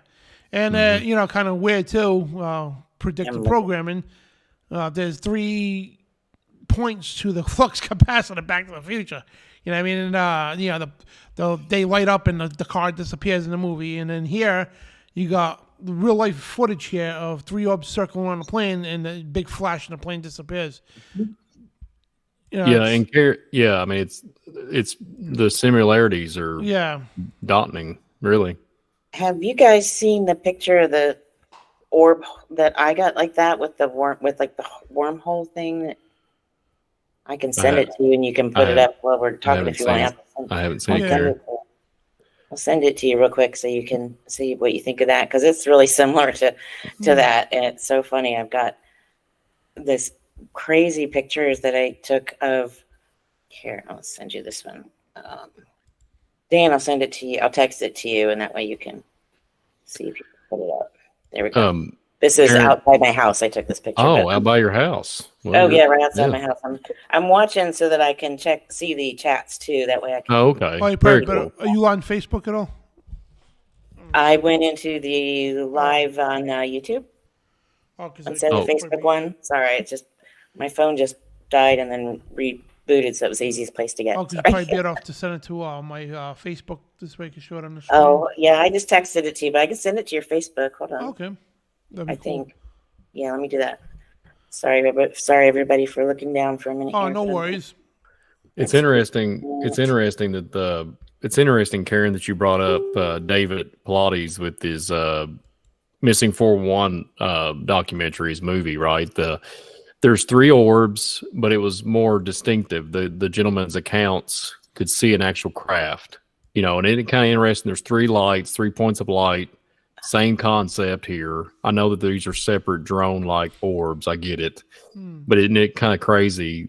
There's similarities in all of it. It's just strange to me, Yeah. Oh, there we go. Sorry, I'm trying to send this real quick. Let's see pictures. Okay, here we go. Yeah, there is just so many, they're not coincidences. I mean, and people are starting to, sorry, it keeps just crashing on me. Sorry. Trying to send this to you. Yeah, I want to concentrate on what you're saying, and I want to send this out really quick. You can take your time. Sorry. No, you're fine. I probably distracted you. I can repeat it. Though. And I'm like, I'm not listening to the question, and that's terrible. Yeah. I need to listen to the question. Why won't this go? Oh, shoot. Yeah, it's good, interesting stuff, and it shows you that this fallen angel technology is like they're using it in society today, and the government's using it, experiment people, and God knows, even if the Malaysia flight Malaysia 370, imagine that just appearing 10 years from now, people like it to them, it's instantaneously. Could be a government experiment, or whatever the case, and or a psyop. I actually thought they planned that to crash into a building or something to blame terrorists. So I don't know, at the time anyway. But so many instances like the Bermuda Triangle we could get to in a minute too after you send this, because I got a theory about the Bermuda Triangle, and kind of makes sense. What's your theory? Yeah, I want to hear that, because I'll get into it here finally. Sorry, I couldn't go into the folder where I have it, so I have to go back through to pull it up. Sorry. But yeah, I think there's so much going on in that Bermuda Triangle area. Yeah. I think that is more of a combination of things. I think a lot of it's electromagnetic issues. Yeah. I think it's a lot of that. Yeah, because I got that article too, which me and Brian nailed it, right? The articles that got released from the Pentagon, the information, and they talk about high counts of electromagnetic radiation. And of course, the media will try to say it could cause delusions and stuff like that. But the FBI documents we actually showed when the feds encountered these aliens and all that, they said it was always high doses of electromagnetic radiation. And we put that together. And, it's crazy. And basically, the government just puts their foot in their mouth all the time. Oh, they do. But so much of what I experienced, they taught me when I was little a lot about the fact that a lot of it was using magnets and utilizing magnets. Mm-hmm. I am having trouble getting this to the right place. Sorry, guys. I hate to no, you're fine. Page through forever and ever, but it's got to be right here. Yeah, the text you sent me looks like two. Did you get it through the text? Yeah, it's like a black screen with two dots in it or something. Yeah, there's an object going into an object with a hollow center. Yeah, I can show that screen here. Okay, so you got that one. Okay, good. Yeah, that might be the only one I'm going to get out to, because otherwise I'm going to say here. But I'll take the time to get those to you later, because I think otherwise I'm just going to sit here paging through pictures. But if you got that one, and I'll give them to you to post wherever you want to post them to. There. Oh yeah. I know it's hard to see. Oh, you're showing them on the screen. There is an actual hole in this light And so it looks like a donut almost. And then there's this ball of light going either into or out of, I don't know what direction. It looked like they were shooting into it from this light. There was a light, and then there was another light. There were two lights in the sky. And so it was early in the morning, about a year and a half ago, maybe 2 years ago. And I was out sitting out back and praying, because I like to sit outside with my coffee and pray in the morning. But it was October. It was dark. It was probably about 6 o'clock in the morning. And I saw these two lights, and they were moving funny in the sky. And I'm like, first I rebuked and I prayed. And then I got my phone and I just videoed it. And then I took the stills off the video because I could see it flashing, but I couldn't tell what it was doing. And that was, so I blew it up bigger where I could tell it was doing something to see what it was. And so it looked like it was shooting from one ball of light, shooting off of it, and then into this other ball of light that looked like a donut, but because it had a hollow center, like they were going through it. So it was really weird. And it did that like 3 or 4 times. And so I videoed it. It was doing that for a good solid like 7 or 8 minutes. And then I'm like, all right, I'm going to get my husband, because I prayed, but now I'm going to go get my protector, my other protector. and by the time he came out, they were gone. So, you know, it was just weird, but, yeah, no. So if you want to get into the Bermuda Triangle, guys, wait, she sends us. So yeah, go ahead, Brian. I know you got some stuff on this Bermuda Triangle. Yeah, I've been sitting on it for a while. I'm gonna read some notes that I have about the Bermuda Triangle, and I'll give you some some things that I've speculated and some theories to go along with it. So another thing too to throw in there too, we've been experiencing missing people, all these different things, and I think we could talk about the 2001 event. We're talking about 9/11. That year, there was one of the biggest hurricanes that stayed on the waters on the East Coast. I think it was Hurricane Aaron. And our lovely, interesting gentleman that was our president at that time. Everybody can put the dots together. I remember him saying remember the angel of the whirlwind. Mm-hmm. Yes, the angel of the whirlwind. He referred to that many times. It got kind of aggravating after he said it so many different times. Yeah. I think they're using ancient antediluvian gates and energy sources. Goes along with what Miss Karen was saying. And I think where its trajectory is based off, you got NASA not too far. Let's just face it, it's in Florida. So you got not too far the JFK. We got the Bermuda Triangle outside. And here's another fun fact. Bermuda Triangle has 3 star forts. 3 star forts. We're talking tonight, 3 dots of light. Is it coincidence? I don't know. I don't believe in coincidences, but I just want to bring that up. Bermuda Triangle has 3 star forts. Well, it was kind of strange. So I've heard a bunch of speculation that there's triangles that are made of glass underneath the Bermuda. So, and there's some type of ancient portal that shoots energies that can project to 10,000 plus feet. And I've heard even to get precise would be like 17,000. And in not only that from the height aspect, but then the width. So the circumference field would reach out a large amount of territory. And here's the fun fact. 2001, there was a lot of people missing on the shorelines of the East Coast before the whole Twin Tower thing. Mm-hmm. And I thought that was weird.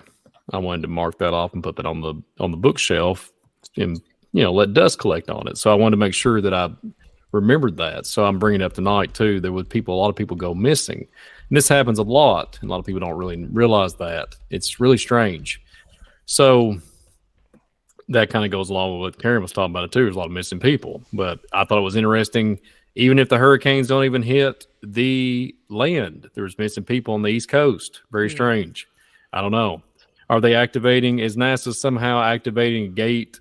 And as soon as they go through some type of miraculous interdimensional portal, they go through whatever they do nefariously, Does it access something to where we're literally missing people on the land, plus at sea? You know, you got ships, planes, etc., boats, whatever, and people are vanishing. I'm going to read something. It's pretty interesting. It's an account. It's out of a Bermuda Triangle book, actually. So you can bless David Carrico for allowing me to have this. It's called The Bible and the Bermuda Triangle. There's an interesting quote in here. It talks about this is written in the 70s. It talks about UFOs and everything. Okay, everything under the sun. Talks about the sons of God, the fallen angels, the whole thing. And it's pretty intense. It's intense sometimes. I'm sitting there reading it and contemplate. But anyways, they talk about the natural phenomenon that's over the Bermuda Triangle. So there's one thing. There's a gunner. Okay, so there's this gentleman that goes disappearing, and then Brother Dan, you mentioned clairvoyant. We talk about telepathic beings, and these whatever these characters are that do telekinesis and telepathic. It read minds, folks, with what telepathic it is, and speak to you in telepathic form and be able to read, tell you things. So there's a flight 19, I think. Dan, was you referring to that earlier in the broadcast? Was you referring to flight 19? I don't know if you did or not. I think we might have mentioned it earlier when we was off air. But flight 19 in 1945, they're saying in this book, possibility of UFO involvement, and it was reported 29 years later. So here we go, 29 years later is the event of 1945. And isn't it kind of strange? There's always this, it just takes forever to get the news out, right? Like Karen was saying earlier with the Malaysia 370, it takes forever. There's not much mainstream media. You think people would be, up in arms over it. Right. And so anyways, there's clairvoyants and all these clairvoyants and these psychics. They're going into hypnotic states and supposedly communicating with people. Okay, so I'll just shorten the summary of it up here. So these characters go missing. I'm trying to get the clairvoyants. Let me get it here real quick. The gentleman, let me see the name. One moment. I lost my place. So he is an RAF pilot who got around the triangle around 1945. So there was a clairvoyant named, I think it was Edgar Casey. And there was some other people that he taught. Oh, yeah, there was so-called Christian psychic, which is oxymoron. But, yeah, exactly. Yeah, thank you, Dan. Yeah, exactly. So they went searching for this gentleman. This is what's so strange. It's almost like because they're literally looking for, we're literally talking about remote viewers here with clairvoyant, what a shaman would Stargate, be. remember that? Exactly, yeah. Dan. Like you said at the beginning of the program. So apparently they reached out to this man that went missing in 1945. So the man goes missing, and there's this, there's person talking into a hypnotic state, and this is 1969 when they reached out and said, "Whoa, behold, he's alive. He's still alive." And they, as it goes on, it says, "Know where he was," and no joke. This is what it says in the book. It says, "Somewhere down within the hollow earth," with a big question mark. Okay. So this is real bizarre. So it goes on and talks about Miami, Florida, and there's this giant whirlpool that originates from a hole in the ocean floor in the triangle, which reaches the surface, pulls in all the air, surrounding air, and all the airplanes as high as 10,000 feet, like I mentioned earlier. Big ships and anything that floats, leaving no trace. Could this hole be an entrance to a subterranean world? Question mark. So here's just kind of summarize, because I want to go on a big rant, but they're talking about UFO phenomenon. They've obviously seen UFO aerial phenomenon going in and out of this gate, supposedly they're referring to here, the 10,000 feet. So that being said, and then there's information here, and this is the 70s, by the way, when this book was written, and they're even talking about some UFO base, and said that they see that the triangle is a tube of energy that extends through the section of the Atlantic called the Bermuda Triangle, which we're talking about, to a corresponding sector in the Pacific south of Japan known as the Devil's Sea, where many ships also have been disappearing mysterious circumstances. But here's where it gets really ridiculous. This gentleman, this RFA pilot, is communicating supposedly in telepathic form here. They're psychics talking to him. Mind you, it's 1969 when this event was happening, but he disappeared in 1945 in the Triangle. So here's what they say. What happens in the energy zone? What's going on? Like, what happened to this gentleman? And it says they dematerialized, passed on into another dimension. They're dead to us on this plane, but their energies, their spirits go on. And then this is where it gets weird. The transmedian contact with the gunners, and it mentions a name. His name is Robert Gallivan. Okay? So here's what the hypnosis session says, Brother Dan. It says, "My God, let me tell you what happened." And that's when it ends the quote. That's when it ends. And it's literally the next chapter talks about misplacing persons. But apparently this transmedian contact of this gunner of December the 5th, 1945, disappearance of Robert Gallivan.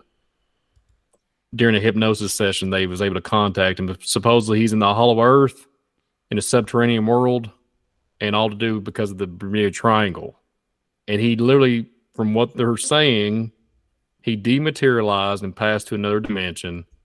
He's dead to us on this plane, but their energies, their spirits go on. So I don't know what that is, right, Dan? We was talking about the Project Philadelphia, Project Montauk, and I was referring to the twins thing, and there's these doppelgangers and everything, and people coming back younger age, right? 1983 event, and they're the same age as they left in 1943 in a 40-year gap.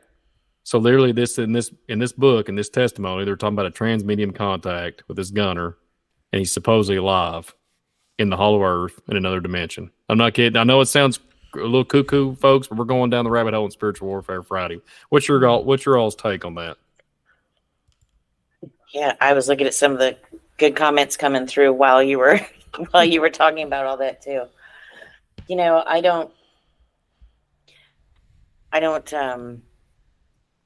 I believe that our soul is God's to take when we die. And I don't believe that our energy stays here, but I do believe that we are all energy and our soul and our spirit. And I do believe that there are, and this is my take on a lot of the energy and the demonic energy and the energies that stay behind, that people think stay behind. We're talking about demonic entities that have been watching us our whole lives and the lives of our ancestors and so on and so forth. So when we pass on, if they want to pretend to be us, and the energy force that they are has had an opportunity to watch, and they're very intelligent, and to remember everything about us, they can mimic who and what we were with their energy force to deceive, then I think that that's a very good possibility that could be what some of these energy forces that are left behind are if someone's passed on. That's not to say that I don't think that there's a possibility that this person did go through and into a place within the earth. But if they did, that, they would be doing so in a live corporeal body and not leaving the body behind it, because God says, we are to die once and then judgment. So if anything that seems to be an energy source claiming to be that person, I think that my opinion is that's going to be a demonic entity. Now, it's not to say that God wouldn't let us have some communication with a relative or something if he chooses to do so, but we're not to call on those things because we don't have the tools and the discernment to play in that realm. Because Satan is such a deceiver that, grandma might be trying to send you love and send you a message, but then right behind her is a demon who knows her whole life as well and is going to trick you into doing something very unfortunate. The unclean, what the Bible calls familiar spirits. Basically, the demons, like Karen was saying, they've been here since ancient days. So They've lived through your entire mother's life, your grandmother's life, your great-grandmother's life, and so on and so on. So they can easily sound like them, look like them, even smell like them, and tell you stuff only you two knew, just to deceive you. That's what all these clairvoyance people do. They think it's just they're communicating with the spirit, but it's a familiar spirit. So for deception, these demons masquerade as a person that looks familiar. That's why it's called familiar spirits, and to deceive people. So like and I was saying details, too, that only you and that person would know, but they know those things too. So it isn't your beloved lost, departed family member. It's most likely a demon and deceiving you. Yeah, and the Bible says to test every spirit. So if you guys ever see something like that, you question it right away. And the thing is, if it's of God, if you challenge that spirit, and if it is of God, it'll stay. It'll say, God sent me, whatever the case, and it'll be open for a challenge. Evil spirit's not going to be open for a challenge. And once you call it, you rebuke it in the name of Jesus Christ, and it's got to show its true colors. And if it is a good spirit, then I was like, no, that's great, you did that. Thank you. You know what I mean? And because if you look in the scriptures, every time an angel approached somebody in a dream or in real life, whatever the case, it always said, I am a messenger from God. Even when they bowed down to him, started worshiping, said, no, get up, get off your feet. Yeah, don't worship me. I'm a messenger from God. Unclean spirit is not going to tell you that. You know what I mean? And especially when you challenge it in the name of Jesus Christ, then it'll show you its true colors. But as far as this, I agree with Karen that they could in the physical body. I'm sure they could go to the earth or to another realm, whatever the case. But when their body dies, that no matter where they are, that when the body dies, their spirit's got to go in hell or paradise, whatever the case. You know what I mean? So and this Bermuda Triangle, and they got a map of it right here. What I think, what Brian was saying too about these portals and everything over there, I think there's a lot of, because we know these fallen angels, aliens, whatever you want to call them, right? They have a lot of underwater bases, tons of the stuff. And remember, before the flood, guys, remember this, right? See where Florida is? If you travel east all the way across the Atlantic, where you going to end up? You're going to end up where? In Europe, right? So before the flood happened, there was no ocean. You could literally walk from Florida to Europe, whatever the case. And along the way, there's hundreds of cities, massive cities, all under that ocean. So these oceans weren't always there. You know what I mean? And so when the water subsided, they just subside enough. You know what I mean? Basically, these are just higher levels of land, what we call continents. So basically, there's probably still ancient bases under there with these fallen ones and everything else. So I think you have within this area, there's a bunch of bases there, and they also have a bunch of open portals. So basically, at a time, a plane will fly through there, and there's always, if you always get the reports of these people, right? They say there's always the disturbance with the compass because of electromagnetic field. It makes your compass spin, all kinds of stuff, and entire fleets have gone missing, entire squadrons of aircraft have gone missing, and everything else completely vanished out of thin air. So I think there's a lot of portal action going on, and for whatever purpose, or they actually capturing people, whatever the purpose is being, I think there's a lot of, because electromagnetic field and all that stuff. I've been researching a lot of the stuff with electromagnetic field, and it's always to do with portals and UFOs and everything else. And so I think there's a massive base under there. I could be wrong, or in the area, whatever the case. But for some reason, in this triangle area, there's lots of stuff going missing. And I think it's this is a highly active portal area of ancient technology. It's interesting too. Go ahead, Karen. You got to remember too that before we were here, this earth was inhabited by these angelic entities, these angelic beings. So, and they are the ones that built these magnificent structures and the things that we see left over today, and what's under the oceans. They know where all those things are, and are probably trying to get it to them and utilize them, even possibly repair them and make them work again today. They probably don't work the way they did before, but they're probably still able to utilize a lot of the areas that they had, because it doesn't matter to them if they're above or below the water, and underwater is probably much better for them because they can do it covertly.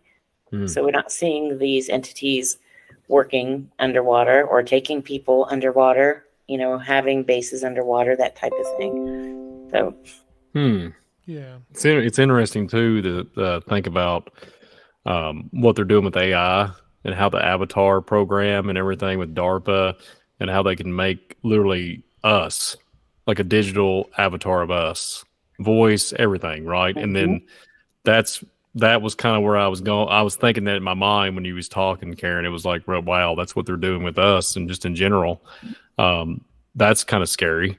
And then, well, just the UFO stuff and everything in that going in that direction. And I agree, Karen. They're activating ancient portals, megalithic ley lines. I really do. I 100% agree. It's bizarre world. I say it all the time. It's bizarre world, and a lot of people just don't know what's happening. That's why we do these shows. That's why we do these programs. Yeah, and think about it. We weren't for a long time after the flood, when all technology was lost. Humans weren't traveling the oceans. We didn't know how to travel the oceans. We didn't know how to travel the way we do today. So no one was flying over those areas. No one was taking boats into those areas. No one was building and trying to utilize those areas. So it may seem like there's more activity now, but that's probably just because we are more active in those areas now than we would have been in the last 2,000 years. Exactly. Give or take. Yeah, that's a good point. Very, very good point. So, because I always sat there and pondered what's the significance with the Bermuda Triangle, and it shows on the map Bermuda, Puerto Rico, and Florida, and the Kennedy Space Center is right there too, right at the point. Yep. So it's not a significance, and would you say they point to star forts too on Puerto Rico? There's 3 star forts in the Bermuda Triangle. Yeah, on the land up there. Yeah. So Puerto Rico, Bermuda, and Florida all have star forts? Yep, there's all kinds of star forts out there. Yep. Wow. Oh, wow. Yep. Yeah, And, go ahead, Karen. No, go ahead. No, go ahead. No, I was just going to say, too, that the star forts, and that has significance with there's an ancient adversary. These things when the star forts was built, they added to them, just like they add, like the ancients, Peru, Machu Picchu, all these different places where the giants roamed. They would just add. A man would come by and add mud or add different resources of how he built, or whatever masonry way of thinking of how he could articulate and build a hut or whatever, and reinforce a strong foundations. The same concept. They did the same thing with star forts, and then they say, well, it's established in 1519, but it was built way back. And they just make up stuff. It's okay, it's established on this year, but it's been made for thousands of years. So it's just weird. Yeah. It's bizarre. Yeah. Right. It makes me just shake my head. It's just weird. Yeah. Oh, absolutely. You look at all the different levels of where they've built on top of, and it's funny that they keep using the same areas. There must be something about that area that has significance, that has energy, that has, that these entities are probably revisiting and coming back, and they want whatever they can get from, these entities, because fallen angelic entities offering forbidden knowledge to humans is something that's been going on since the Garden of Eden and is still going on today. So, and if these are areas that it's easy for them to come and go from, then people are going to continue to build on these same areas and try to get contact same way they did with other, all other areas like Tower of Babel and things like that. Well, the compass thing too that Brother Dan brought up. I've done that before with Indian mounds, and no joke, it would get all kinds of crazy, start spinning, doing all kinds of different weird anomalies. Just saying, if it's doing it on the water, there's a water component in the earth, on the earth standpoint, the dry land, because there's always a river, there's always a lake or something that is so close to the Indian mounds. There's something there. Very, very strange. There's all connected. It's all connected somehow. Well, yeah, look how close Wright-Patterson Air Force Base is to all of those mounds and Serpent Mound and everything. Yeah. It's smack dab in the middle of all of that. Yeah. If you look at a map of where they are, and I do put a map of all that in my book just because it shows where I grew up in the middle of all that, which is high strangeness. The Wright-Patterson Air Force Base is right there. Why are they there? Probably because there's so much activity. It's easier than, dragging saucers across the country. If I have a feeling they probably had more crashes out there, because you know how those hills are, because you live out there. If something, there's so much open or so much undeveloped area out there where something could crash and no one would know. I mean, those hills, I mean, just on the farm that I grew up on, you could walk those hills and get lost just on the property and no one would know where you were, I mean, something could crash there and no one would know. Yeah, that's like I was going to mention that on the broadcast here. I'm glad you brought it up. There has been supposedly 9 crash retrievals. That's what the congressional hearing on this Congress political stuff is all jacked up. And it's just, it's all about power and greed, because I'm just going to call them out like it is. They know what they're doing. They've used the technology for years, and their daddies and their granddaddies passed the technology down to them. That's all. Let's just be straight up about it. Let's just cut to the chase. Let's just cut to the chase. They're cowards and they're hiding behind it. That's all it is. I'm looking Google Earth here in the Bermuda Triangle. Yeah. And it's kind of strange. It's like when you look in the ocean floor, right, there's a lot of it's blurred out purposely. Oh, it's all blurred out. They don't want you to see what's down there. Yeah. And there's only lines that you can see, details, and there's weird structures in the water. Like, Dan, do you want me to show you the star forts? Do you want me to show you the star forts on Bermuda? I'll show them. They're literally on Bermuda. Yeah. I'll show them to you. For you, Dan. Sorry, I want to see them. Oh, it's all right. Oh, okay. I'll share them, Dan. Is that cool if I share them? Go ahead. Yep. All right, cool. Cool. I want to see them. Well, it's one moment. But yeah, they blur out so much of the Google Earth when you go to look at things. There's so much of it gets blurred out. Yeah. So what we got here, folks, literally, if you zoom out, I'm not making this up. This is all the east coast of America, and this is literally Bermuda right here. You just go to Bermuda. It's called Bermuda, literally, like it says, Bermuda Fort, Bermuda Victoria. I mean, it's Scara Fort. I mean, they're literally, there they are, 3 forts. Wow. Yeah. And they're pretty good forts too. They're not just ones that are just, in shambles but you can see the pretty good, it's pretty neat. This is a wall. Yeah, all right here. And they're pretty complex. There's always like some weird military presence too every time. It's either a military base in proximity or some weird stuff. This one's kind of a smaller one, but you can see like it's a little bit run down, ruins wise, but my algorithm picks it up that I've been able to do on Google Earth here. But then the last one, pretty good one too. I remember looking at these. They're pretty well fortified, actually.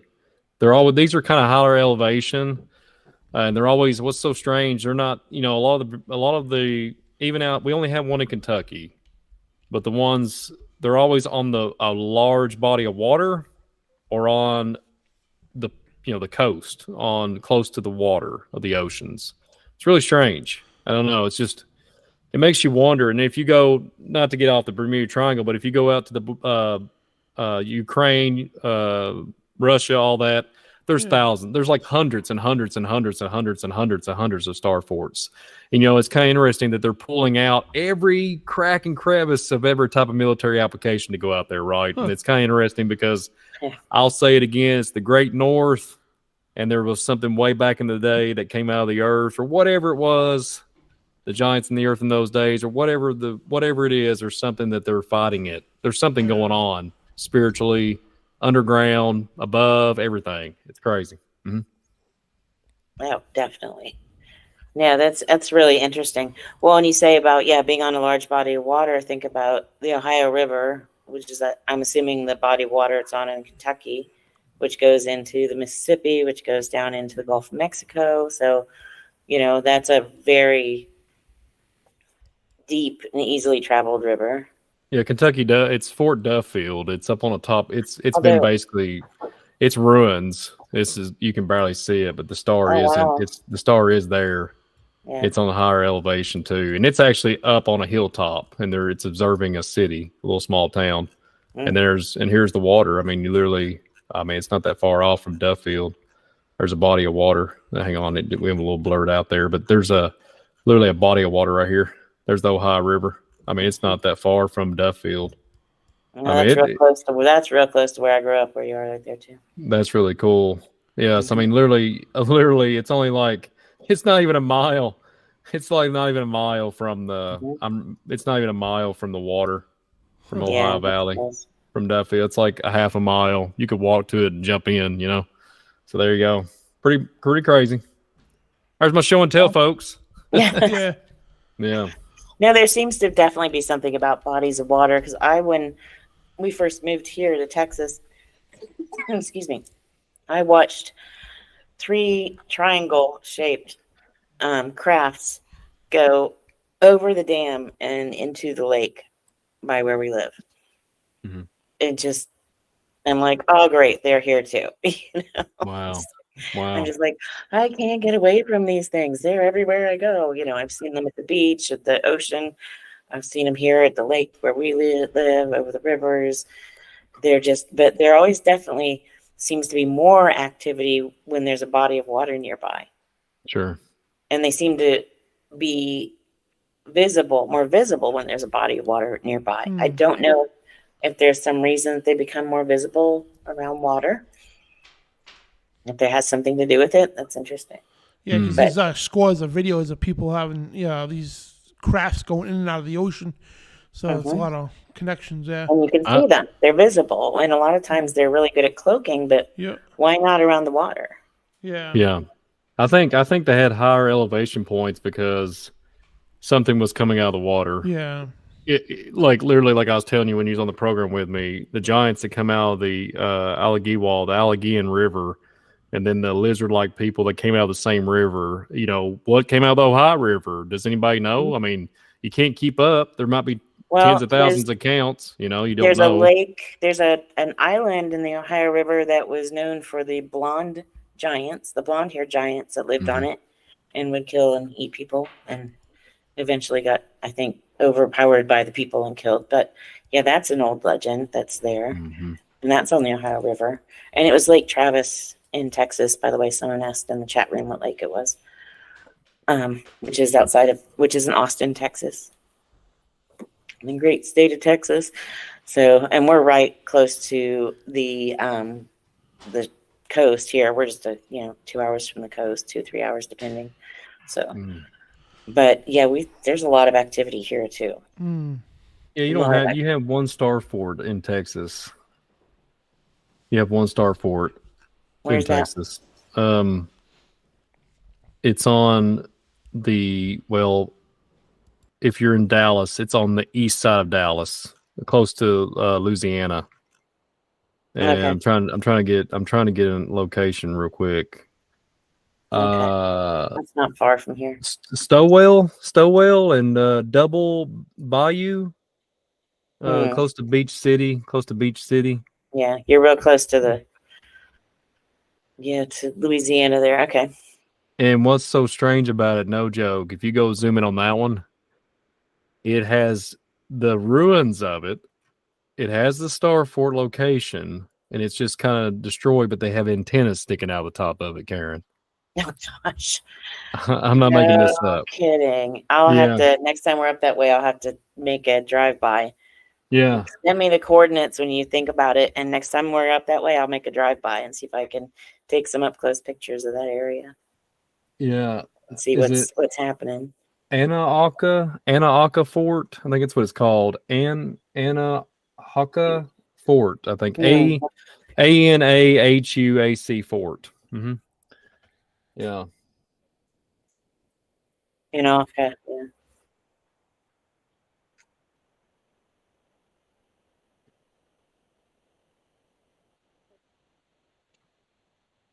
Oh, yeah. Yeah.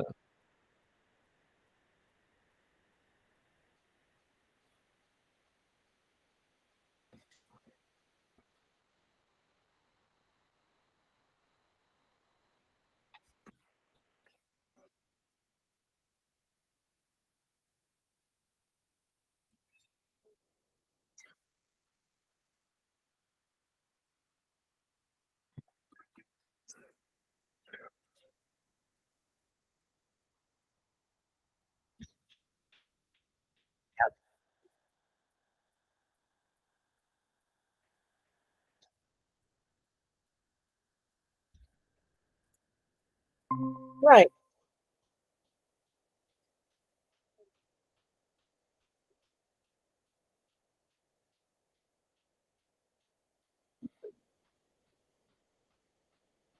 Right. Right. And some of them just legitimately are accidents and crashes. And I'm a scuba diver. There are a lot of wrecks So I and was things. muted. I'm sorry. I hate when I do that. I muted because I was saying my brother. Sorry. But yeah, long story short, guys, I was just saying, like, I think most of these disappearances that are legit are caused because these portals intentionally being opened up and they capture certain people, whatever the case, whatever the reason is. Again, like I said earlier, it's something to do with them opening portals and everything else. I think that's the main key reason that these things go missing. Yeah, no, I think you're absolutely right. I really do. And I think that there's some of it is, well, like I said, I do believe that there are members of government agencies or offshoots of government agencies or black agencies or black ops, whatever you want to call them, working with these entities, because I've seen humans in these facilities when I was taken. So they're working together, whether our government, I just think, the levels of understanding. I mean, you look at what's going on right now with Congress and the whistleblowers and them trying to get anywhere. No one's getting anywhere right now. No one's sharing any information. They're not sharing the information. They're not getting anything they thought they were going to be told. There was a report that they've got different kinds of alien bodies, more than one species, apparently. That did come out the other day. And I don't have the source for that to quote. It was nine crashes. I think 2 crashes. I think it was 2 of them, wasn't it, Karen? If I remember correct. And then they have multiple different types of bodies, or biologics. Oh, watch out. Yeah, so, but biologics could mean cats and dogs. And so, we need more specifics. But it's just that game that they're playing. We're going to give them enough because people know, I mean, the more that goes up, but they're still not sharing anything. They're still not sharing anything. Yeah, don't worry about the satyrs that was in the woods back in the 1800s that they used to hunt. Don't worry about those. Don't worry. That's all figurative. That was the Chronicles of Narnia on steroids. Or the 9-foot skeleton that L.A. Marzulli found the picture of out on Catalina Island. That's no big deal. No one wants to talk about that. Yeah. Oh, that's Photoshop. I'm sorry, they didn't have Photoshop in the 1940s. So next, please. Yeah, So it's nuts. So we'll take some phone calls and all that stuff. But before we do, just a final, all these disappearances and a final summary from both of you guys. Go ahead, Miss Karen. Okay. Yeah, I really think that there are a lot more people disappearing than we know about. A lot more people disappearing than we're told about. I think if there was a comprehensive way to get the numbers, we'd be shocked. I do believe this is nefarious. I do believe this is evil. And I do believe that a large number of the people that go missing because of the same entities that are taking people into the related with the ETs, the Greys, what everyone calls aliens. It's all the same thing. They are all fallen angel. They are all evil, and it's all related. And the missing people is there too. They're taking and utilizing these people as disposable. And I don't think that we'll ever see those people again.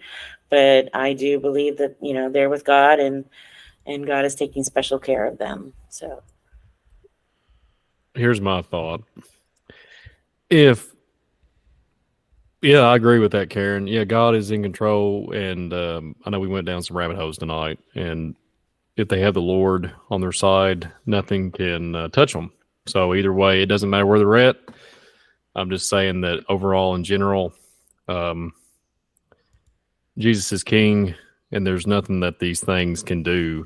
If they can kill the body, God's the only one that can kill the body and the soul. So that's where I come from on that too, because I know that would be a very fearful and traumatic experience to be just like miraculously somewhere else or somewhere. Now, here's the thing. Here's my take on it too. So where does these people go is the question. If they're, back to what Dan was presenting with the Philadelphia experiment, 40 years, there's 40 years gaps, whatever, how many gaps there is, right? Where does these people go and where do they reside until they return? So then there's another kicker. If this has happened a lot, and they're in the black ops, the secret space program, the whatever, shadow government, whatever, whoever it is, they're already come up. There's always a name. It's like, okay, fear tactic, bait and switch, whatever. Let's just gaslight people to death. And so what if they can't keep up with all the people that pop in and out? So here's the thing. So where do they go? Do they learn anything where they're at? And do they come back and start remultiplying? And if they was born in 1800s and they show back up in 2020 and they're still in their prime state years, they start having children, that would be, people would consider that some type of time travel aspect to it. Then they would say, well, they're continuing fruitful and multiply. So how would they, what I'm saying? Where's that knowledge, in that time gap, how many do we know that's happened with? How many people do we know that's happened with? And I will say, when I had my near-death experience, time didn't exist the way it does here. And I think time is a construct that is just created for us, for humans, for us here on this earth. So we put so much credence and pressure on what time is and the value of time and how time works. And I think we have to kind of let that go a little bit and leave time out of some of the equations, because I don't, in the big picture, I know it's hard to do, but I don't think time really matters. If someone is gone and taken, and Satan has taken someone kind of out of this realm and popped them back in 50 years later, I don't think they're any different today than they would be 50 years ago, because God is in charge of that person, who they are and how they are. Satan may have been able to get them away from where they live for a moment, but it doesn't change the person that God created, period, end of story, right? You agree with that? So that's my opinion on what you said. So, but I do think most of the people that are taken don't come back, and I don't think they come to a pleasant end, and people have been killed and persecuted in the name of Jesus, and not, by the scores for centuries. And these are just people that were not aware of where they went or how they were killed, but they were still killed, and it's senseless and it's tragic. It needs to be brought to the forefront, and I'm glad you guys are doing that tonight. Thank you. And what I got a connection over this is these 3 dots with around the plane in Israel, and the Bermuda Triangle was 3 dots to make a triangle, to triangulate something. And so I think there's a major significance with the number 3, not getting to the gematria and numerology stuff, but I think there's is always associated with these 3s, the stuff I've seen. Like even the flux capacitor, you got 3 dots that connect to the middle to make the electricity, whatever, the electromagnetic field. So I think there's a huge significance with this. Could they be 3 fallen angels? Could they? We don't know. There could be a number of different things. But I think out of all this, we know this is definitely supernatural. And science. Well, again, the fallen angels give this stuff to the governments, and they call it science, but behind it all, it's all a spiritual application, because we're in spiritual war. That's what it's all about. And these fallen angels, they'll be like, they probably laugh at the government. All right, well, we give them something that's wicked old to us and make them think that's something astonishing, which is nothing to them, and they toy with them, and so that's what I think about all this. And if anybody wants to, in the comment section, not the live chat, but in the comment section, give us your take. Let us know what you think these disappearance things are, even if you don't agree with us. God bless you. But go in the comment section on YouTube and Rumble, not the live chats, but the comment section. And this way we can watch later, get your comments. Let us know what you guys think of what these disappearances are, what your theory is on it. And if you got biblical, especially if you got biblical proof, like of what these things are and everything else, by all means, please post it in the comment section. So, do you want to stick around for phone calls, Karen? Or you? Sure. Yeah, I can stay for a while. All right. So let's open the phone lines up, and we'll take a few calls. 512-547-1776. And by the way, guys, Thank you for the donations up on Rumble. Susie Q Mom 60, thank you so much. And we got a donation page, helps support the operation, pays the rent for the studio and the streaming services and all that good stuff. So that's the only reason why we have a donation to keep the show alive. Without you guys, the show would not be possible. Thank you guys so much. And the links in the chat room and also in the description of the video. So this brother Tim calling in already. What's up, brother? Woo! Woo! Hey, awesome show again, everyone. Thank you, man. Yeah, talking about time. One time I was thinking about eternity, and I was like, well, Father, help me wrap, how we can't really wrap our heads around it. I was like, well, help me wrap my head around it. And so the Holy Spirit brings all these scriptures and everything, and it's like, well, with him, there's no need for the sun or moon. He's the light. If you take away the division of day and night, there's no more today's, tomorrow's, yesterday. It's just a forever right now in his presence. So that's kind of how he explained that concept to me. When it comes to time, like I think of, I'm crazy anyway, but this is the concept that came to me was, think of time as the fabric that lets us live life and play our role with free will in Father's pre-written, predetermined script. That makes sense. So, yeah. We have free choice, like, the war, the script, Father's is already written, Satan's is already written, it's going to carry out, and time gives us this time to choose what side we're going to be on, what we're going to do, stack up our rewards or consequences. It's just, anyway, that's just kind of how he simply shows me a little concept. I don't know if that's exactly true or not, but just a concept. Yeah. But I've never seen a spaceship. But I can tell you one weird thing that happened was if you take like a glow stick, guys, the green color of a green glow stick. Yep. I was in the front yard one day, and anyway, there was, it was like orbs, except same color as a green glow stick. They're about the size of a medium-sized beach ball, okay? Picture a clock face. All right. You got your clock face. There was this green light that went in a counterclockwise direction, and it kept a perfect circle. Within that circle and parameter that it kept, there were 2, 4, 6, 8 other lights. They were split up in twos, and they were at 10 o'clock, 2 o'clock, 7 o'clock, and 4 o'clock on this clock face. All right, and they were going around each other, 2 at the time. They were going around each other in circles while doing figure eights. All right, wow. You've got four of those things going on, and you got this one keeping the perimeter, and none of the other lights doing all these circles and figure eights would go outside that perimeter. And this thing was only about treetop high. It was still daylight, about starting to get dusk, but they were still bright. And I watched them for like an hour and a half. They came from the swamp, over our house, down the road. I mean, it took like an hour and a half for them to get gone. Being by the base, I thought it was like a scanner or something, but they were all moving independently, no other beams. I'm like, these things were, and I knew there was something mathematical to it. That's the only thing my spirit could pick up.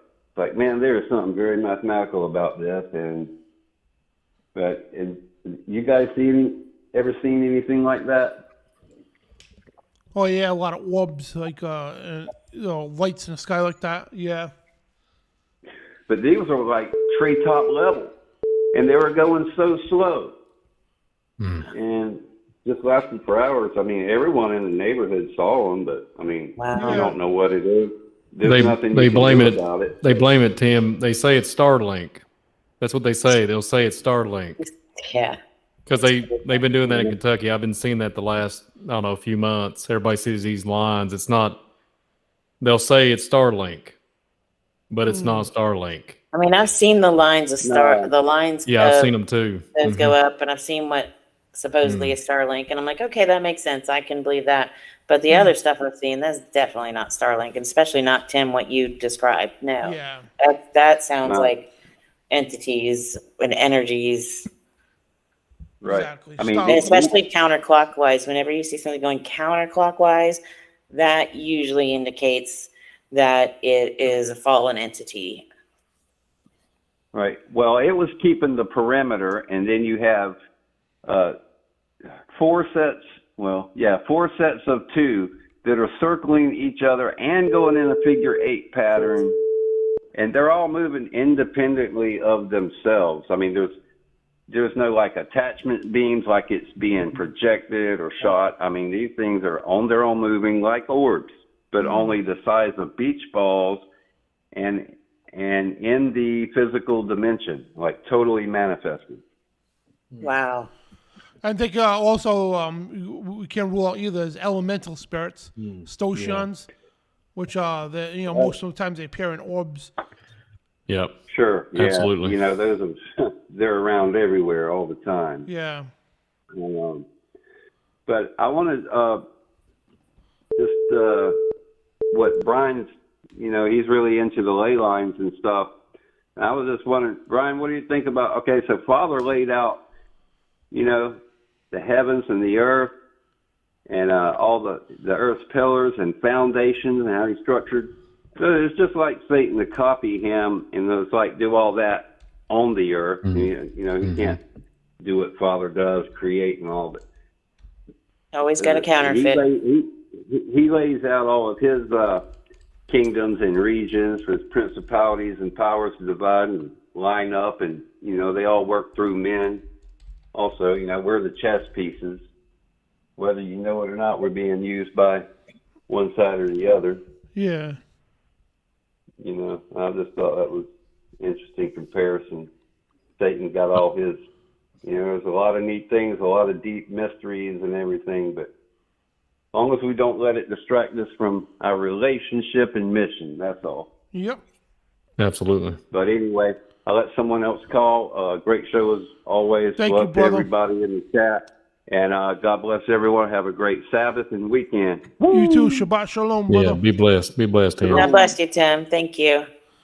Can I say a quick thank you to Emily Rose, who said put a really nice comment out there about me being back on. Thank you. That was very sweet. Oh, yeah, Appreciate they that. love you, by the way. You had all good comments from the thank show you. a couple weeks ago. Yeah, don't worry, guys. We're going to have Karen on for a full show again soon. So she's awesome. So we got 260. I love being here chatting with you guys. This is great. And we're going to get to 260-423 and Mike. And guys, if you're new to the call here, how it works is if you call in, we deny the call. That means somebody's on the phone, obviously. Don't call back. We'll call you back. As long as it's, I could get it on the call ID. Which you got 260 next and 423. These area codes, then Brother Mike. And the reason why we know some people's names because they're frequent callers. And I saved their names in, so I know who they are. So let's get to the next caller, 260. And again, we'll call you back, so just be patient. That's loud. Hello? Hi, this is Dan Bidondi. You're on the air. What's your name? Hey, Dan, this is David. Hey. Well, BBP demand. Oh, what's up, brother? How you doing? Oh, pretty good. Well, I was kind of listening to the chat. It's kind of weird, like, getting off the headset and listening to it here. Well, I mean, you guys were talking about some, like things that you can't really, like, explain what you could witness, correct? Yeah. Okay. Well, I would like to expound upon that if I can. Sure. All right. I mean, I would say that this is probably around like 2003, because like the city I live in is like one of the top like terrorist cities type thing. Like back in the day, like after 9/11. So I saw this thing that is just like whipped across the sky.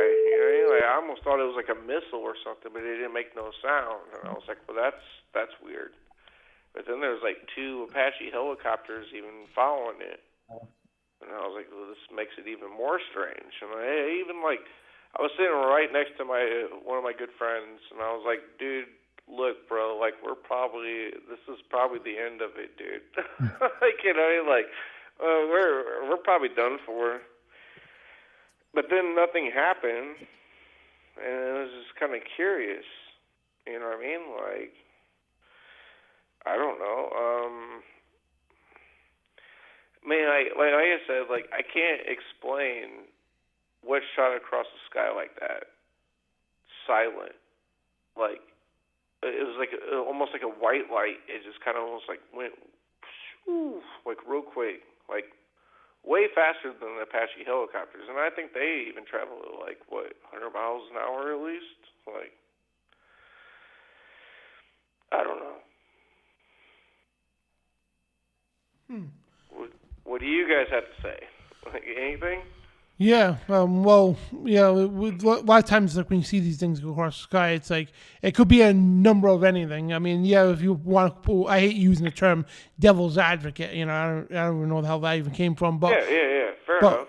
Yeah, so that could be experimental planes. It could be even a drone. Who knows? You know what I mean? Yeah. But I wasn't saying it was like completely like alien. I'm just yeah. saying, like, No, I hear you. Something I Well, could could not be identify. Like, and like that thing was like moving fast. That's all. Yeah, if it's moving super fast, because I'm a pilot myself, and you know, you got G-force and all that stuff, and especially high rate of turns like that. I mean, unless they have some kind of technology, a human being wouldn't be able to survive that. So now you rule out that part, and now it could it be an unmanned UAV or could it be a UFO? You know what I mean? So that's where you want to go with that, and so it's like you got to.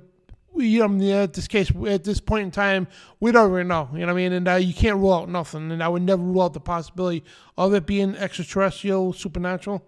But you know what I mean? You just go down the list, and that's what I would do. But there's so many things going on these days. And plus, all we forgot to do, was mentioned too, is Project Bluebeam. That's being highly active. Where they're putting illusions in the sky and everything. I don't know how people are going to like deal with that because like.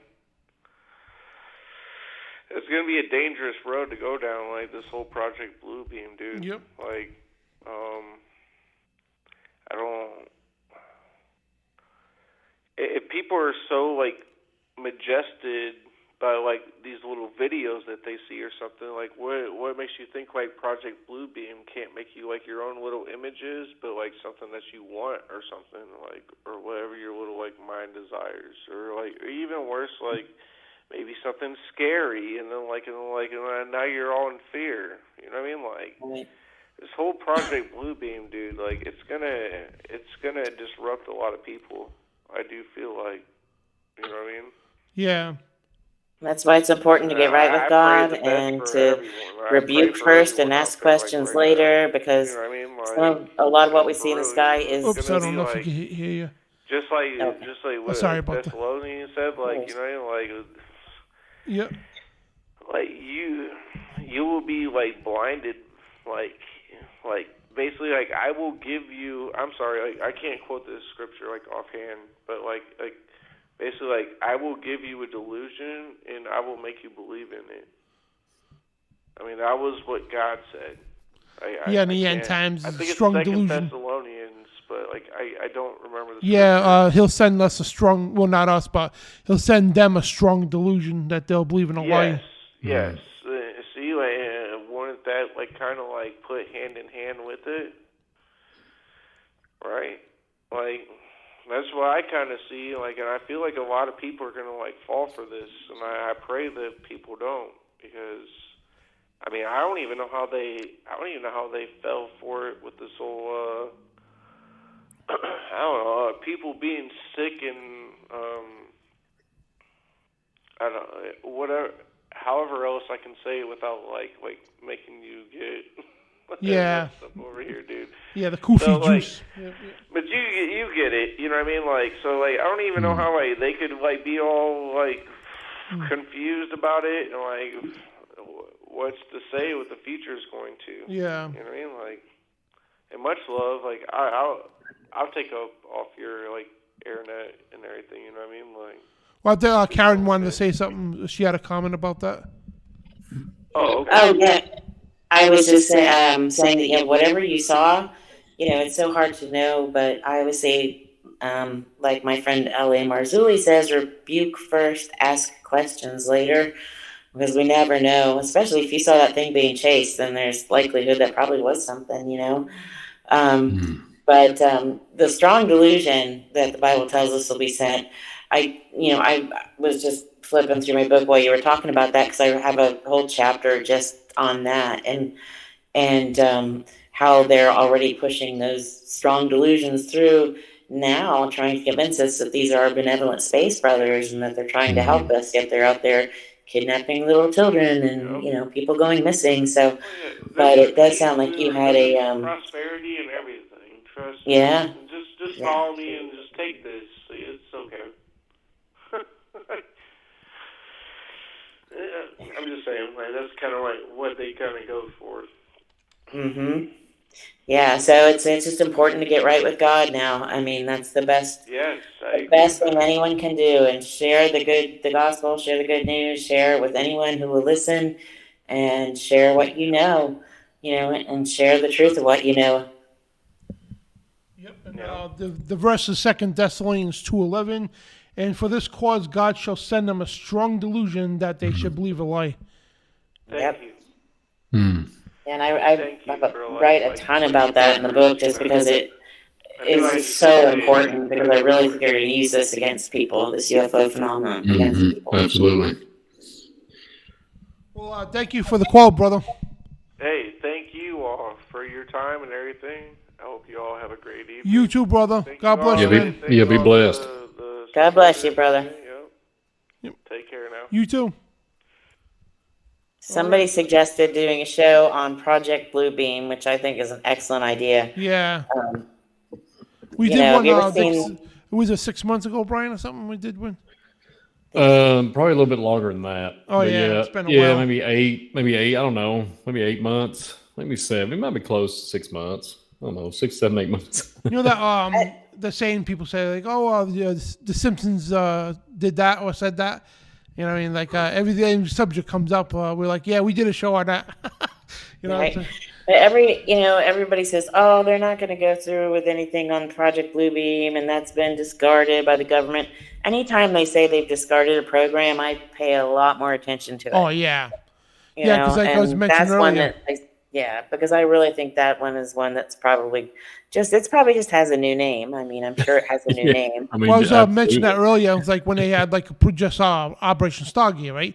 You know, when the documents got declassified, as years later after they so-called closed the program, and all they do is they when the public becomes knowledge of something or a whisper of it, they'll end the project and they'll just rebrand it or the new name in a different way, and they just continue it from there, from the information they gathered all together. But the government never ends nothing. All they do is they end that certain project, but they'll keep the same stuff and rebrand it under a different name. That's all they do, and it just keeps it going and all that. And so 423 number is next. We call you.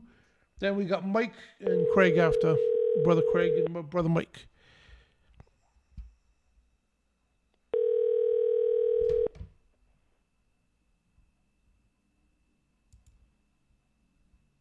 Hello?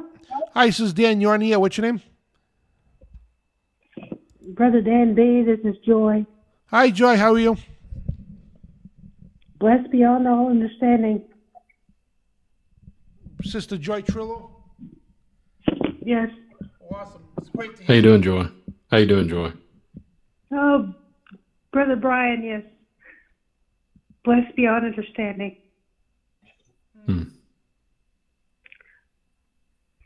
So what can we do for you tonight, sister? I just wanted to sing a song. Sure. if you will allow me to. Oh yeah, absolutely. Go for it. I like a song. I like a good song, Yeah. Joy. Brian will join with you. Thank you. All glory and honor and praise to the Father Most High, first of all.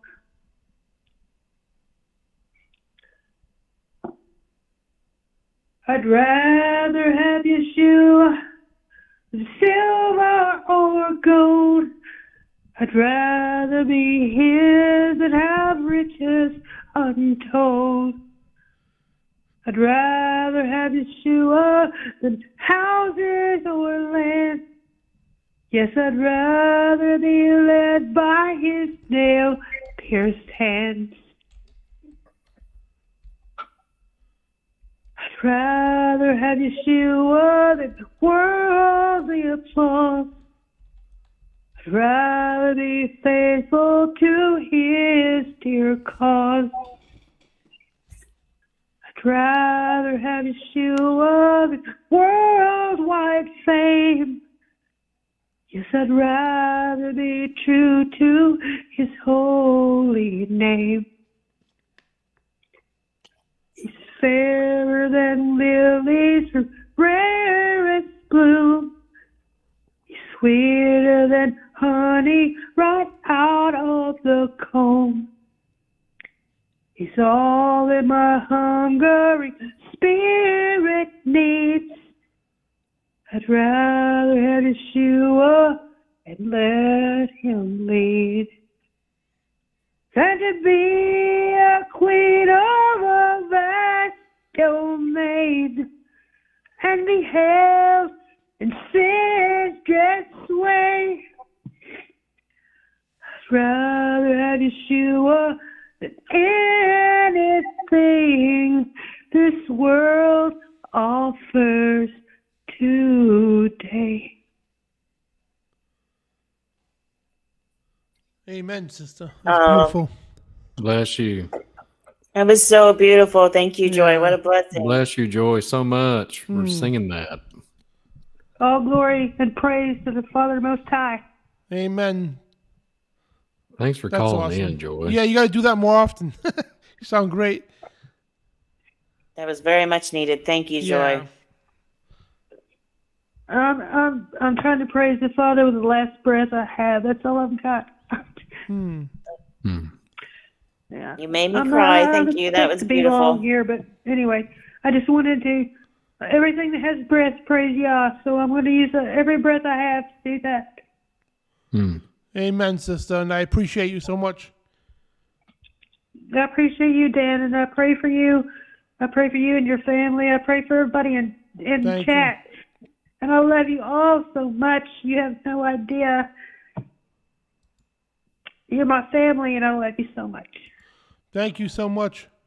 Bless you, Joy. God bless you, Joy. Thank you. Bless you. Thank you, Karen. Oh, thank you. And Shabbat Shalom, sister. Shabbat Shalom. Peace be to y'all. You too. God bless you, Joy. That's great. It breaks up the monotony, you know what I mean? Like, it brings us back to reality, you know? It's like that God's in control and everything else. And Joy's just she's just sweet. That was very sweet. And just genuine. Bless her heart. And we got Brother Mike up next. So I'm calling you Mike. You answer your phone. I love Mike too. He always says a prayer for us and everything. And That's good. Hello. hey, Mike, how you doing, my brother? I'm doing good. How are you guys? Oh, great. Looking forward for your prayer for us tonight. I love when you pray for us. It's awesome. Oh, thank you. I fell asleep during some of it, but it was a good program. Oh, thank you. I like, what's your guest's name again? Karen. Wow. I like what she said, and I thought, don't forget that.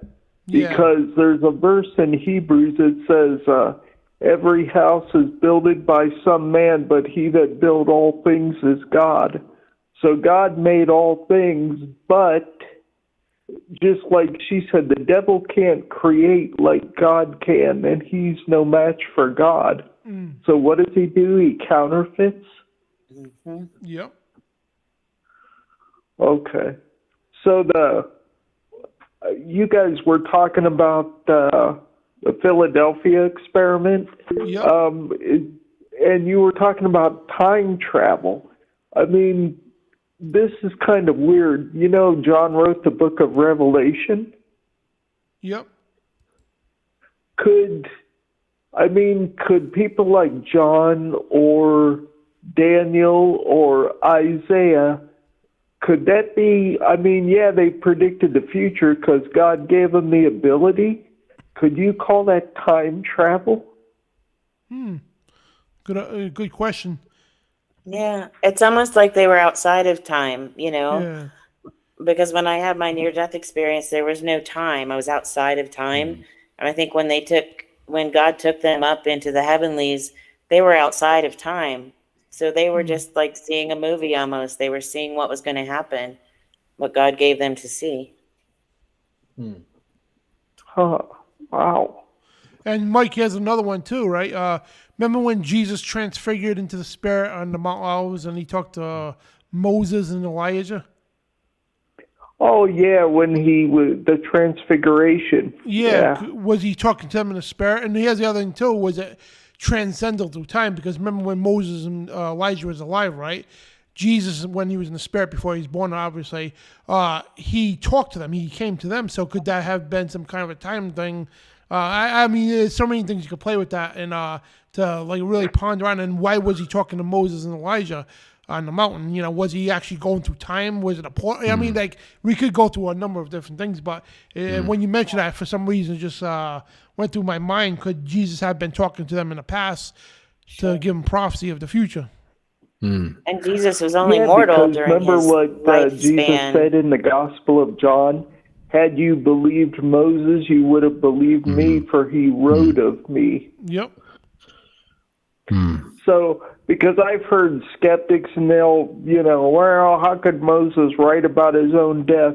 If Moses wrote about Jesus, he was a prophet, so why couldn't he write about his own death? Yep. So, absolutely. And so Moses died, and then at the transfiguration, but Elijah was taken up in the chariot of fire. Wow. So I guess Moses would be considered the law, and Elijah would be considered the prophets, and Jesus is with them. Yeah, and Holly Baglio in the chat room, she said the Mount of Transfiguration, Moses and Elijah were time traveled there via Yahweh's chariots. So that's a good possibility. And we can't put restrictions on what God can do. Exactly. Right? He made us. He made time. He made bodies. He can make bodies that look like they're still here, even if they're not. I mean, there's nothing that God can't do. So if we try to make it fit into our paradigm, it's never going to work. And it's kind of interesting with that transfiguration. I thought the three men that fasted for 40 days and 40 nights, Moses fasted 40 days and 40 nights. And then it talks about Elijah after he ate that food and drank that water, he went 40 days and 40 nights to Mount Sinai. Wow. And then Jesus fasted 40 days and 40 nights. Oh, interesting, yeah. Absolutely. And I thought it was kind of interesting, too, in Matthew 17, that's where it talks about the transfiguration. Yeah. And I thought he took Peter, James, and John and was transfigured, and his face shined like the sun. And I thought that matches what John said in Revelation 1:16. His face, his countenance was like the sun shineth in his strength. And I thought, wow. Because, I mean, I believe the Bible's true. I believe it all. But I thought, who did he take with him? Peter, James, and John. That would be the same John that wrote the Gospel of John, 1st, 2nd, and 3rd John in the book of Revelation. So just the idea that his face would shine like the sun. Yeah. That's amazing. And, it's you look at that, right? Then you look at Revelation, and it's like the same description. It's and when you go through the whole Bible, it's just like nonstop correspondent. Well, the books that could relate to every other book and everything else. No other book in the world's like that. And, well, amazing. Daniel chapter 7 and Daniel chapter 10, Daniel sees Jesus, and the descriptions match what John saw in the book of Revelation in Revelation chapter 1. That's amazing. Because he talks about in one of the chapters in Daniel, I saw the Ancient of Days sitting on his throne, and the and they brought the Son of Man near, and then the other one talks about Jesus, and it mentions his eyes are like a flame of fire, and I thought, that's just what John saw in Revelation. I wonder if the book of Daniel could be called like the revelation of the Old. Well, there's prophecy in the Old Testament, but it's almost like the book of Daniel's a shortened book of Revelation in the Old Testament. Wow. Yeah, it's amazing stuff, brother. Mm-hmm. Yeah, thank you for that. That's interesting stuff. It's the things that just make you sit up at night before you go to bed, just like, wow. Just ponder on it and just try to even put the complexity together to even understand it. It's amazing. It really is. Now, there's the verse that says, with God all things are possible, but it says it's impossible for God to lie. And I thought, the devil is the father of lies, John 8:44, but it's impossible for God to lie. And I thought, other than that, God can do anything. Amen. So I love your knowledge of the scripture. Like, you can recite verses. Like, I can recite verses, but I can't. Most of them I can't give you the chapter or the number. You know what I mean? Like, I love how you could do that. It's amazing. You're a blessed man. Like, yesterday, I had commented 4 months ago when, sadly, Scott Carpenter passed away. Oh, yeah. And I wrote something, and it said, all of the Bible's true, life is short, eternity's forever. And I looked, and this idiot commented underneath that, grow up. And it's like, I commented on that 4 months ago, and you're just commenting on it now. Yeah, who's the idiot now? And then this other idiot, he starts, the Bible's full of contradictions and discrepancies, and the virgin birth and the resurrection of Jesus, those are all borrowed from ancient myths. And then the creation story is borrowed from the Enuma Elish. And then he said, why would I want to listen to a cartoon character like Jesus? And I thought, these people are idiots. Okay? Oh, yeah, I love them. I'm like, yeah, and I tell them, it's like, I'll call you out on this, or I'll play you a game. Name one contradiction, right? And when they put it, and you read it in context, they're like, oh, hold on, you didn't, like, I forgot the guy's name. It was David's brother. No, I think it was one of David's soldiers killed Goliath's brother. So he didn't read the fact because the guy didn't read the fact that it was Goliath's brother, not Goliath. You know what I mean? And he tried to say, it wasn't David with a stone that killed Goliath. It was, what's his name, with a spear. I forgot the guy's name. I'm like, no, did you read the fact that it says Goliath's brother, hence the word brother, not Goliath? And it was a different battle, you know what I mean? So they try to throw these things out because they know most of the public is not familiar with the Bible. So, yeah, he's got a point. I'm like, no, you don't got a point, because you didn't read the fact that it's a different battle, a different day, and it was Goliath's brother, not Goliath. And I love when they told him, yeah. They tried to pull that stunt years ago, and me and my dad were watching or Secrets of the Bible, and the idiot did that, Jer Origam, and it says it said he killed Goliath, and I thought that was David. We looked it up in the King James, and it said Jehoram slew the brother of Goliath. That's his name. Thank you. Kill Goliath. Yes, that's. And then when you. I'm sorry. Go ahead. I'm sorry. No, you're gonna be excited because that's exactly the so-called contradiction, word for word that he brought up. That guy I was talking about, and I looked it up, and it's like the King James. I didn't look at the other translations. The King James says it was his brother. So yeah, you're right, man. That's 100%. Well, another thing too is in another passage in the King James in the Old Testament. It says he slew Lamai, the brother of Goliath. Yep. So it actually names him. Yeah. And, think of it. I mean, God helped me do this because I was going to say some nasty things to those two idiots. Yep. And I thought, whoa, what did Jesus say? Love your enemies and pray for those who persecute you. Yep. And I thought, dude, this could be called persecution.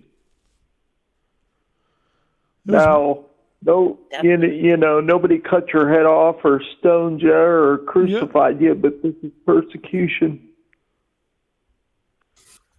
Ken Holden, he brought up something like that too. One guy said it was a contradiction. I forgot exactly where it is. Long story short, he said one passage over here says 10,000 chariots.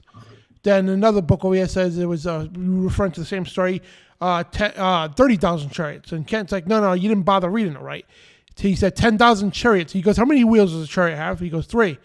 And he's like, well, why don't you read that again? It said 30,000 chariot wheels, not chariots. You know what I mean? So it was no contradiction. It's just a simple math problem. That's it. That the guy didn't understand. You know what I mean? So there's so many of these things that these people all the time. I love when they do that. It's like it gets me excited because it challenges me too, and I want to go look this up and prove these people wrong with the scripture. And there it is, right there. All you have to do is take time, read it in context, and you can clearly see there's no contradiction. And like, what's that guy's name in Europe? He's like, looks like David Icke. He's out there does seminars, try to debunk the Bible. I would love to debate that guy. Yeah. Oh, Ike's an idiot. Yeah. Him and the other guy there from England, Hawkins. I know you're talking about. I can't think of his name. Yeah, he's this British fellow. You know what I mean? I know you're talking about, Dan. I just can't think either. Yeah. I know his accent. I know how he sounds. I just can't. I know his face too. I just can't remember his name. He brings up stuff, and I'm just like this. Like, oh man, did you bother reading that? Right? Like, oh, it's crazy, but yeah. Like the goof that said that about the Bible copied off of the Enuma Elish and the resurrection and the virgin birth and miracles. And I thought, look, stupid. Those Bible events happened, and then later the pagans copied off of those. Yes. So, and what's that idiot going to do on Judgment Day? When you're standing in front of Almighty God, are you going to call Jesus a cartoon character? Yeah. Yeah, good luck with that. Newsflash, dummy, He's Almighty God, you're not. And when people claim there's contradictions in the Bible, I thought, look, number one, it's impossible for God to lie. And there's that verse that says God is not the author of confusion. Right. So,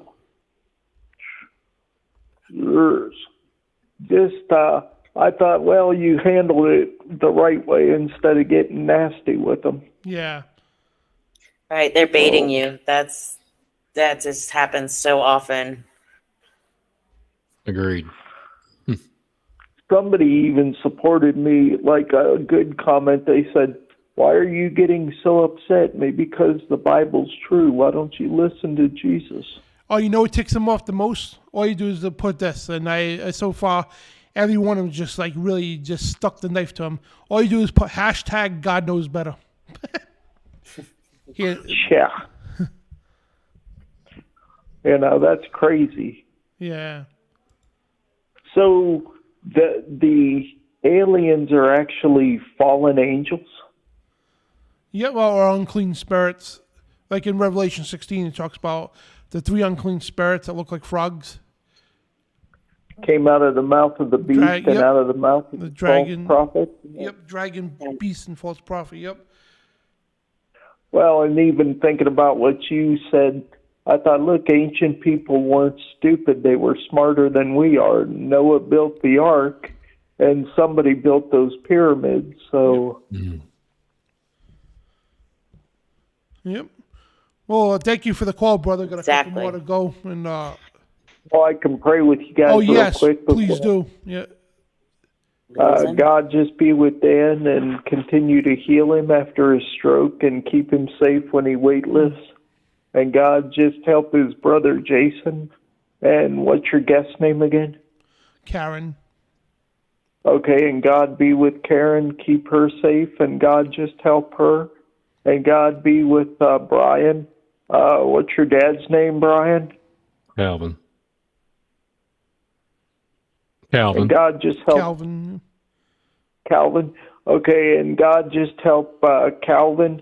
God, please heal him of cancer, and God just help Brian with all of his health problems, and God just help us all. Amen. Amen. Amen. Thank you. Thank you, Brian, Mike. I'm sorry. When you say Calvin, because I watched Back to the Future the other day. Calvin Klein. Calvin Klein. Yeah. Sorry, man.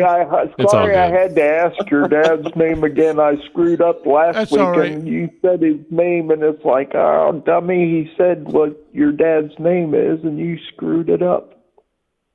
Yeah. Oh, it's all right, Mike. Yeah. Yeah, we love you, brother, and have a great Shabbat. Yeah. You too. Love you guys too. Yep. Shalom. Be blessed, Mike. All right. See you next week. See you next week. Right. Okay. Okay, we got Brother Craig up next, and we'll get the 859 number. We'll call you after Craig.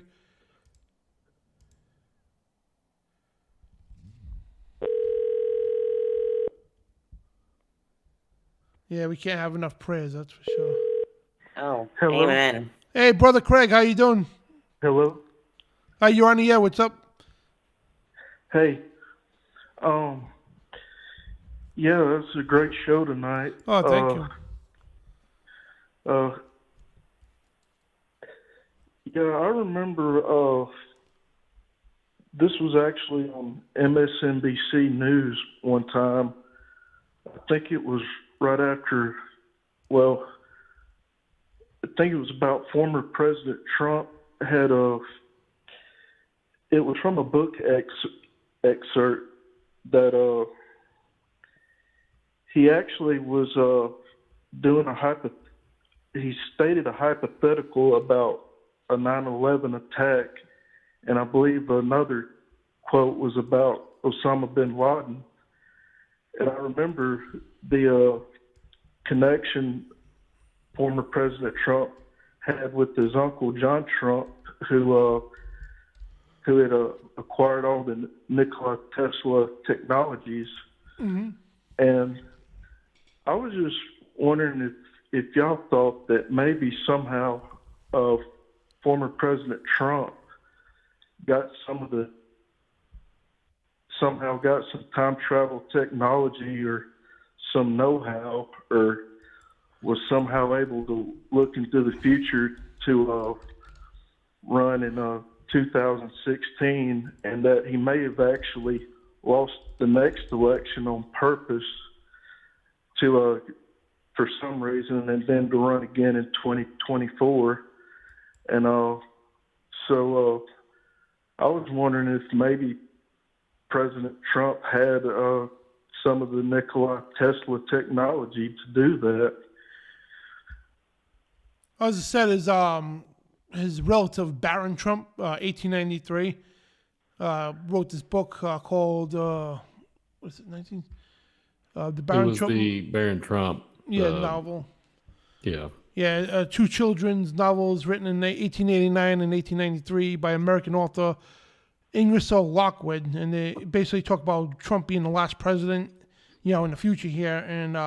And Jay, I forget where I seen it. I don't have the exact proof right now, but I guess Trump had a great interest in Nikola Tesla stuff. And I believe he purchased some of the his documents, or whatever the case. I might be wrong on that, but he didn't purchase them. John Trump was his uncle. Oh, okay. John Trump acquired them. I think him and Nikola Tesla was actually close. Oh wow! And then DARPA ended up getting some of the tech from John or something to that effect. From that, he commandeered them somehow. He managed to get hold of them. 20 cases or whatever it was, 20 trunks or something like that. And I was going to bring that up earlier because when I was doing the Philadelphia project, all my slides messed up. I don't know what happened, but one of the slides was referring to the technology they actually got from Nikola Tesla. The military at the time went Philadelphia project, and Albert Einstein had a little influence with it too. Albert Einstein and Nikola Tesla with the Philadelphia project, the technology for it anyway. So absolutely. And I think there's a massive correlation with the stuff. I agree. Then I will say this too, Dan. Karen, this is also something that just come to my mind, and Craig just mentioned it. There's a TV show called The Crossing. It only ran for one season. There was these group of people that was someone they was intelligent, and they went through some type of time travel capability to get away from the apex, this future transhuman AI controlled Scythian singularity future, and they was able to go back in time. And what they did, they become nefarious and was able to infiltrate the local government, the presidents, all this, FBI, and literally they was superior because they had a lot of knowledge and intuition on things, right? So they had a truck ton of data. They went, I think it was like 100 and something years had passed, so they could go back 100 and something years back in time and be superior authority over all the, everybody here on Earth. So that makes you wonder about the theory about Barron Trump and the mysteries with all that. 150 something years ago that book was written. And then all of a sudden, John Trump, Barron Trump, all the similarities, the coincidences are pretty sick, actually. It's pretty make you want to vomit a little bit, but so it's just too coincidental. And he's made a lot of commentary. Trump's made a lot of comments, and he's been in a lot of movies where he makes little encrypted. There's that Great Scott film. I wouldn't watch it. It's very vulgar, but there's a Great Scott film that came out in the 80s, and they go and say Great Scott all the time. And it literally means like Great Satan, like the devil. Yeah, it's what it means when it says Great Scott. So if you go in the Back to Future, Emmett Brown was saying it was like, hey, Great Scott. He's literally calling out the devil. Like he's calling for the devil to emanate power. So there you go. So, one would think, it just gets my gears running. That's where I'm at. I just think they put it in the movies, like y'all been saying through this, this whole broadcast. They put it in the films. They put it in the Hollywood narrative. I just wanted to bring that up. The Crossing, that was a one season run program. I think it came out in 2019 or 2018. And that's what it reminds me of. That's what it reminds me of. So with the whole Donald Trump connection. And I think Craig is onto something. I agree. Yeah, I think he is too. Yeah. And also I just want to give my opinion of I just wanted to tell Brian that I wanted to commend him and David Carrico on their JFK program a couple of weeks ago.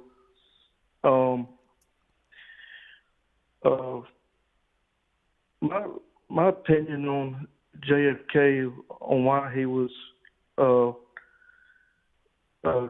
cut down, was because that it's just my opinion. I think that he was going to expose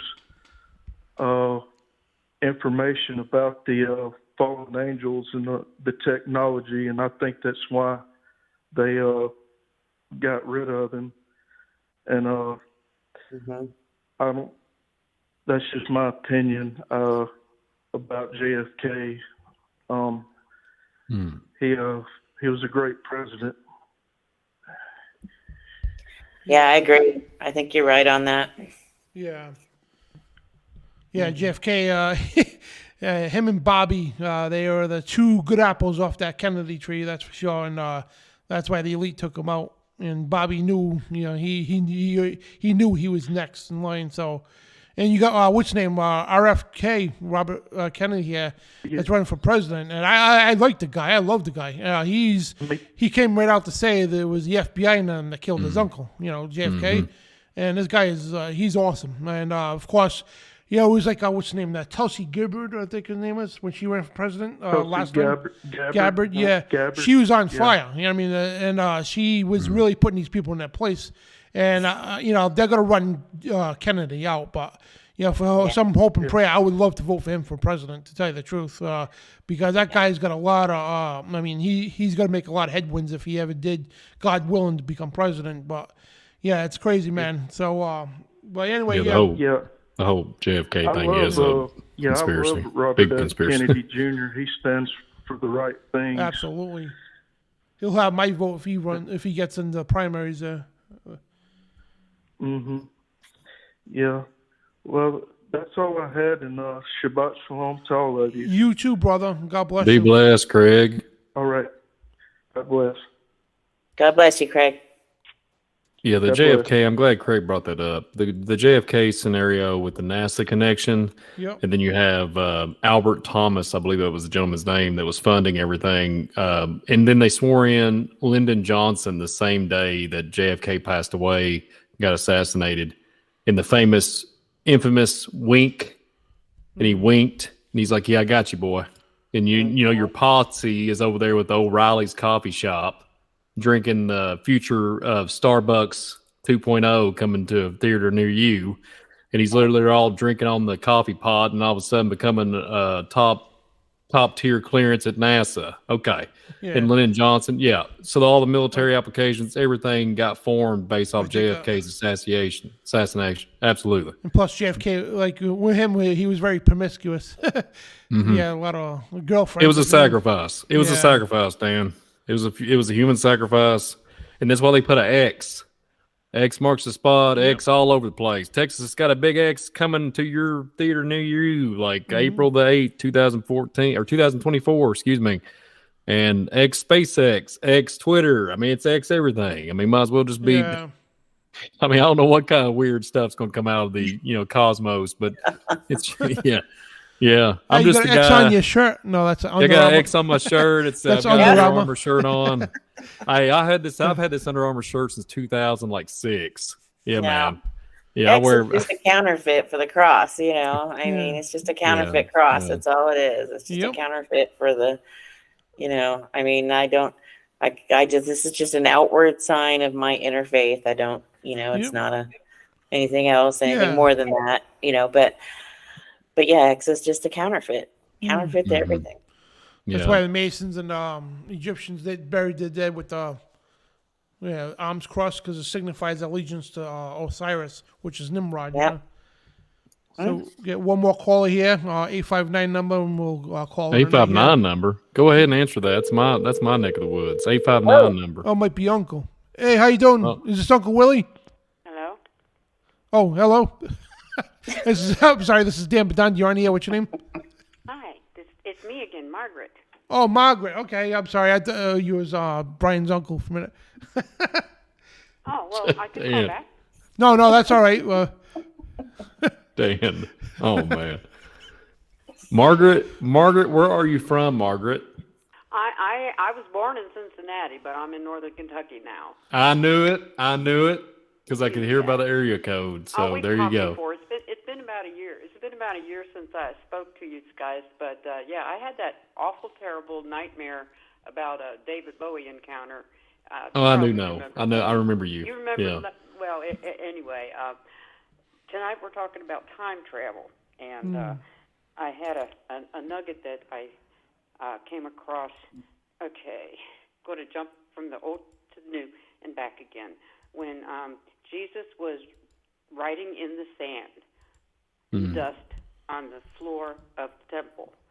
And he looked at the guys that were accusing the woman, and they dropped their stones and left. A lot of people have been speculating, what did he write? Well, I had an idea one night. I was meditating and praying on the Lord's Word and everything. And, in the Old Testament, when the hand comes through the air and starts writing on the wall, and that Nebuchadnezzar dude, Oh, yeah. he got scared because he saw that the finger came and was writing on the wall. And it said, was it many, Saren or something like that? Weighed, measured, found wanting. You were weighed and you were found wanting.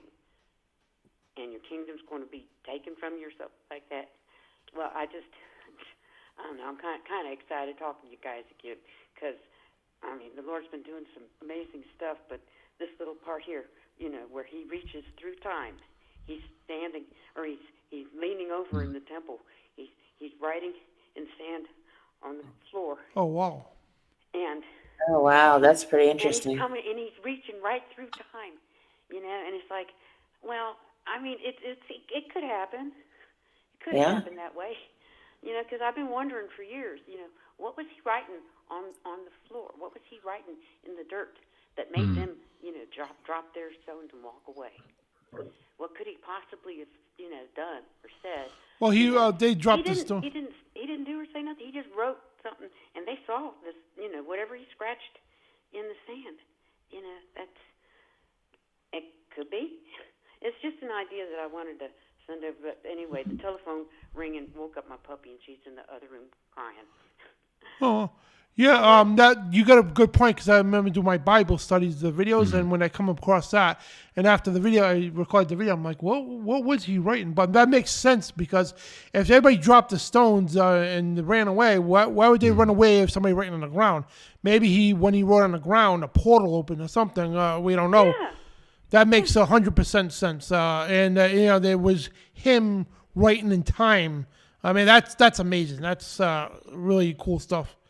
I've just been, thinking and meditating about that, and when you brought it up on tonight's subject and everything, but Joy did a wonderful job singing for us, and all the callers and everybody. I just want to say hi to the family and thank you once again for being here tonight. Bless you, Margaret. Yeah, thank you for that. I'm taking a note on that. Thanks for the info. Or just thanks for. That's a really good. It's just a really good. I couldn't have worded it any better. I got to write that down. That's great. Thank you, Margaret. Mm-hmm. Well, thank you, and we'll talk again soon, or maybe I'll get to meet you all in person on this. Yeah. Come to the Puritan Barn. Come to the Puritan Barn when you get an opportunity in Tell City. Well, you're about 3 hours away, I think. Yeah. Cool. Well, God bless you, sister. Yeah, you give me an inspiration for another show because the stuff we were talking about today, like the Transfiguration. One more. Thing. I almost forgot. Years ago, when I was in the Navy, I was stationed in Key West, and they did a TV show down there. It was a series, and it had a few famous people in it, but one of them was the mayor, and she ended up being a captain on later on some Star Trek show or something like that. Tall blonde lady, I forget her name, but anyway, the series, the TV series Key West, there's just some amazing coinky-dinks, and there's time travel in it. There was a Tuskegee airman that disappeared and then came back through the Bermuda Triangle in the Key West TV series. And there's also, disappearances and stuff. But it's just something interesting to look at because, they got the military presence, the Navy presence down there. And, Cuba and all this excitement. There's Star Forts. There's two Star Forts down there, too. I live right next door to one, Zachary Taylor. And then there's another one, the Dry Tortugas. And, that Bermuda one that you found there, Brian, that was amazing. I never noticed them. But thank you. And, I got to go take care of this puppy. She's screaming for me. Well, God bless you. Love you, too. All right. Bye-bye. Bye. Be blessed. God bless you. See, that would be an awesome show, Jesus and Time Travel. So I think we should do a show and compile all these things together because that always, like, these little things that just, like, always grab my attention. But especially the Transfiguration. But this is big. The writings on the wall with the Nebuchadnezzar. And that, wow, that's amazing. Shows you that he's timeless, you know. And in Baruch, in Baruch, the Apocrypha, they talk about, I think it was Amalek, a little boy. Amalek went to sleep under a fig tree, and then he miraculously, I think he went to sleep. 60 years later, he pops up and he's time traveled. I think that's correct. Yeah, it's like the what's his face story. Yeah, yes, I know which story you're talking about. Yeah. And guys, if the links are in the description, so I want to promote Karen's book again, Stolen Seed, Evil Harvest. And if you want to watch a show with her, we did a whole show a couple weeks ago, 2 or 3 weeks ago, and it's same title, Stolen Seed of Evil. The Evil Harvest, I'm sorry. And so, yeah, I want to check it out. And if you want to buy her book, she's got KarenWilkinsonAuthor.com, and the book's for sale on L.A. Mazzulli's website, and there's in the store here. And if you scan through the books here, and you could like search for it too, but the book's available on the website here. So if you want to check it out, and also what's the name, Victoria's book too, Vicky's book we interviewed last week.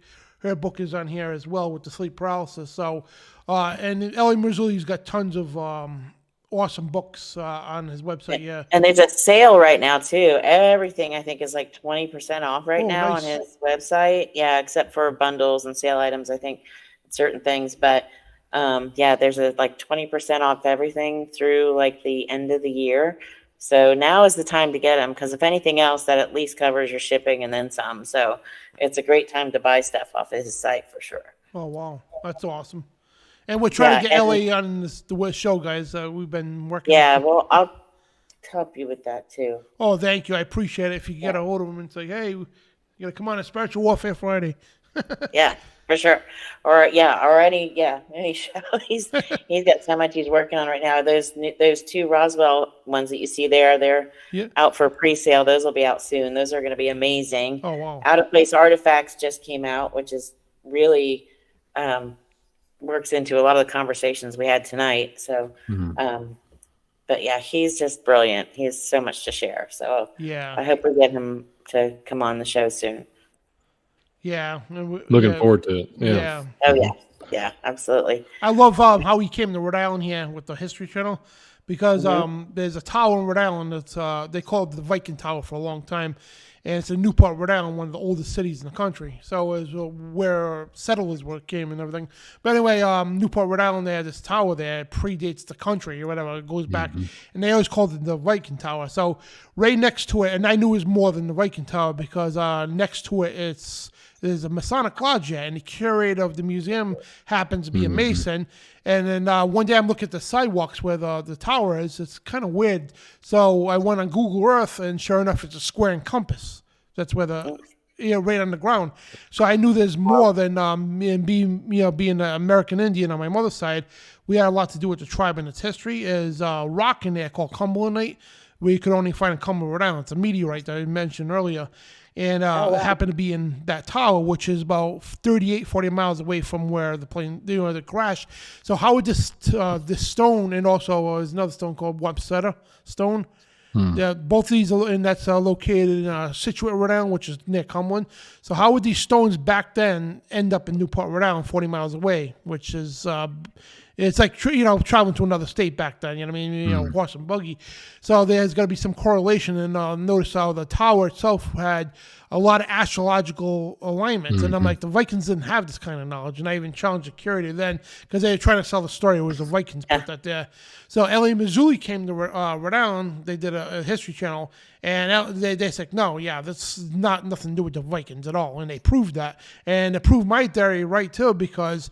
And I got some stuff that Ellie, want to show Ellie about the rocks in there.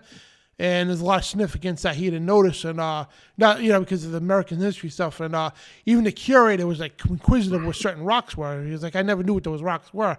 I'm like, yeah, those you were using alchemy. The Knights Templar put that thing there, and L.A. Mazzulli proved that it was a Knights Templar that built that tower. And so, oh man, it'd be great to have him come down to Rhode Island and bring him back to the tower. But yeah, it's so much stuff, and there's more too. There's a lot more involved. That's why I want to actually talk to LA, and if I can get his team down here, I can show them days on end of stuff down here around. It's all connected to that tower, to the Knights Templar, and everything else. And where the people who mined that rock, the stone, the Cumberlandite, the people who mined it was the Cistercian monks in Cumberland, Rhode Island, where we used to go all the time. And they have literally, it's the Brotherhood of the Knights Templar. And in the monastery, the old part of the church, is a big giant Knights Templar cross on the floor, and it's all connected. And they were mining the Cumberlandite, and it's all connected, all of it. And that's where a giant was found too, Benjamin Buckland, from the King Philip War. So all this stuff is all connected, and I want to show them this, and maybe you can see something that, because I've been trying to put this massive puzzle together in Rhode Island here. There's different landmarks and monuments that connect with each other, and I think him coming down here and show him what I know, he could probably put the puzzle together. He's really good at that kind of thing too. So, yeah, I'm sure he would love to hear more about that. Absolutely. Well, guys, I'm going to leave you. It's getting late on mine. It was getting late on your end. Get going anyway. So yeah, but I've had a great time. Thank you, everyone. Thanks for all the beautiful, lovely comments in the chat room. It just warmed my heart so much. Thank you. Oh, you're welcome. Thanks for being on here, Karen. Oh, anytime. I had a great time. This is so much fun. And anytime you have a subject you think would be helpful, I hope I offered some insight somewhere along the way. I feel like I wasn't much help at all tonight, but I had a great time. So thank you so much. Yeah, we're glad to have you. Mm-hmm. Oh, good. And well, thanks. There's always some stuff surfaces in the news, like updated information about aliens, UFOs, things like that. And also, I send you on your Facebook Messenger an article. Oh, cool. And it was scrubbed from the internet, and only one source still has it. And it's a lot to do related to what happened to you too. So, and it's from the Pentagon too, the information. So. Oh, well, thank you. Yeah, I will get on that and look at that tomorrow too. Well, thanks so much, guys. You just have a blessed night, and it's always such a great time with you. Thank you again. God bless you. Keep you in my prayers always. Yeah. And just thank you so much. And thanks to everyone out there. Thank you for listening, and for the questions, and for the beautiful comments. I really appreciate y'all. And God bless y'all. God bless you, Karen. sister. Thank you. Bye. Bye-bye.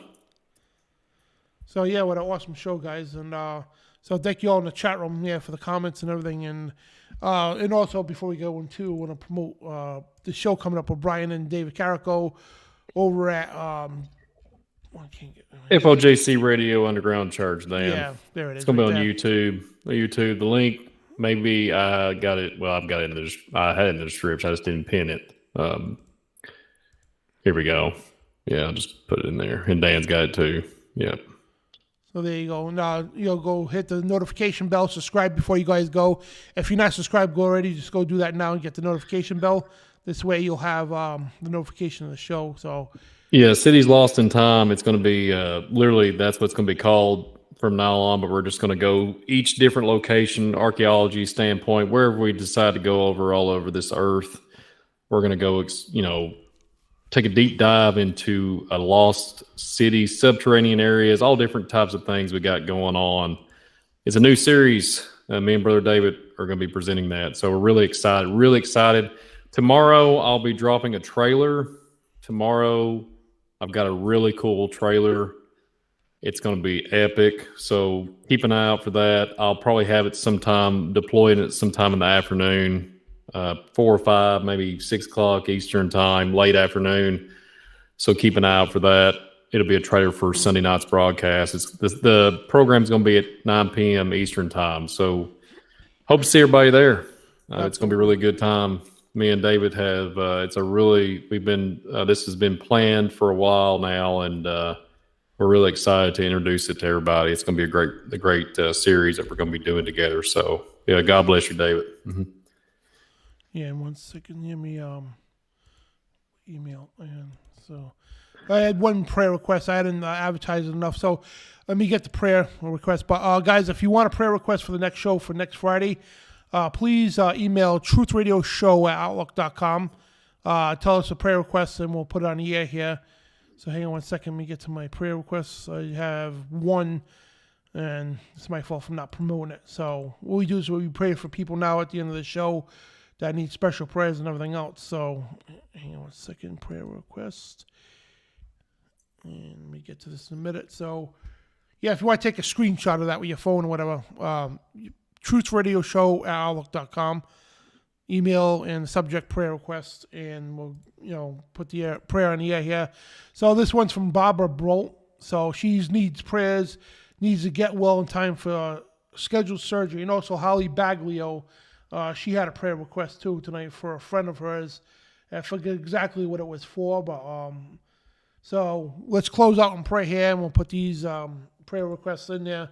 So if you want to bow your heads, guys, and Heavenly Father, thank you so much for this great guest we had tonight in Karen, and the information that we disseminated tonight, Lord, and all these powers and everything that these fallen entities have is nothing compared to your power, Heavenly Father. We love you so much, and thank you for everything, and thank you for your continual blessings. Thank you for your continual support and protection of all of us, Lord, and we thank you so much. And tonight we pray for Barbara Bolt. She needs prayers to get well in time for her scheduled surgery. So we pray that you could touch her and heal her so she doesn't need surgery at all. That'd be great. And also for Mrs. Holly Baglio, I apologize. She needed a prayer for somebody for something important, and I apologize. I forgot what it was. But I pray that whoever the prayer is for, Lord, that you could help Holly's friend and for the request that they need. And also pray for Sister Holly as well. And continue her to encourage her to give her, because she's out there every day on her Facebook and everything, promoting your word and exposing these dark things, Lord. And we pray for her. I pray for Brother Brian here and to help his situation, with health situation. And I pray that you help my situation. And pray for Mrs. Sister Anne Marie Wilburn and Sister Ann Olivo. Both of them have medical conditions as well. We pray for them, and that you could continue to bless them, and continue to bless Mrs. Ann's ShakingWakeRadio.com, that she's continuing from her husband, her late husband, and just bless the broadcast, Lord. And we bless everybody out there. And I pray that you could protect our ministry here, which is me, Brian, David Carrico, John Hall, John Pounders, and all the crew there, that we all work together for your purpose, Lord. And we pray that you could bless all our ministries and our broadcasts, and continue to let us be a shining beacon light for you, and to be the light and salt of the earth. We love you so much, and we welcome your blessed Shabbat coming up here, and well needed. So, well, God, thank you so much, and I love you so much with all my heart and soul. Amen. Amen, Dan. Yeah. So, guys, and thank you on the Rumble channel, and also up on, I think it's freezing on the Rumble channel. Nope, I just had a pause. Yeah, so thank you on Rumble and YouTube for tuning in. And Harold, thank you so much for the awesome Bible verses and moderating the chat room and everything else. So, yeah, bless you, Harold. Mm-hmm. Yeah. It's been a good one, Dan. No, thank you. Big thank you for Brian. Thank you so much for, all you do. It's a blessing. Yeah. It's a blessing being on here, Dan. Always is. Yep. You're welcome. Yeah. You're a trooper, man. Like Brother Bill O'Connell. Forgot to pray for you, too. So, Heavenly Father, we pray for Brother Bill O'Connell, who's he's struggling through his medical issues to try to get better in the gym and everything else. We pray that you give him more strength and more encouragement and more energy, and to get to the gym to make his body better and for better health and everything else. And the guy's a warrior, he really is. And thank you so much, Father. And thank you for the Brian, for him just continue through his ailments to come out here. His back's hurting him right now, probably, and just pray for him, Lord. His eyes and everything else are hurting him, but out here serving you, Lord, and that's awesome, and it's inspiring. Love you, God. Amen. Amen. Amen. Yeah. All right, thank you, Dan. You're welcome. So anything you want to say before you go? Well, just going to tell everybody have a blessed day and blessed evening and a good Sabbath. And thank you, Brother Dan, for another. I mean, it's always a blessing coming on Spiritual Warfare Friday. And I hope to see everybody on Sunday night. Yep. And it was just a blessing. So, and then don't forget to check out the Midnight Ride tomorrow. Oh, yeah, that's right. Yeah, tomorrow or tonight or whatever time it is. But yeah, 11 p.m. Eastern time, 11 p.m. Eastern time on Saturday. Go check out the Midnight Ride. So, yep. Yeah, and don't forget all the content, too. You got the Cutting Edge, the Midnight Ride, FOJCRadio, Remnant Restoration, Pounders Live, and Midnight Ride again, Brian said, 11 p.m. coming up tonight, Saturday night.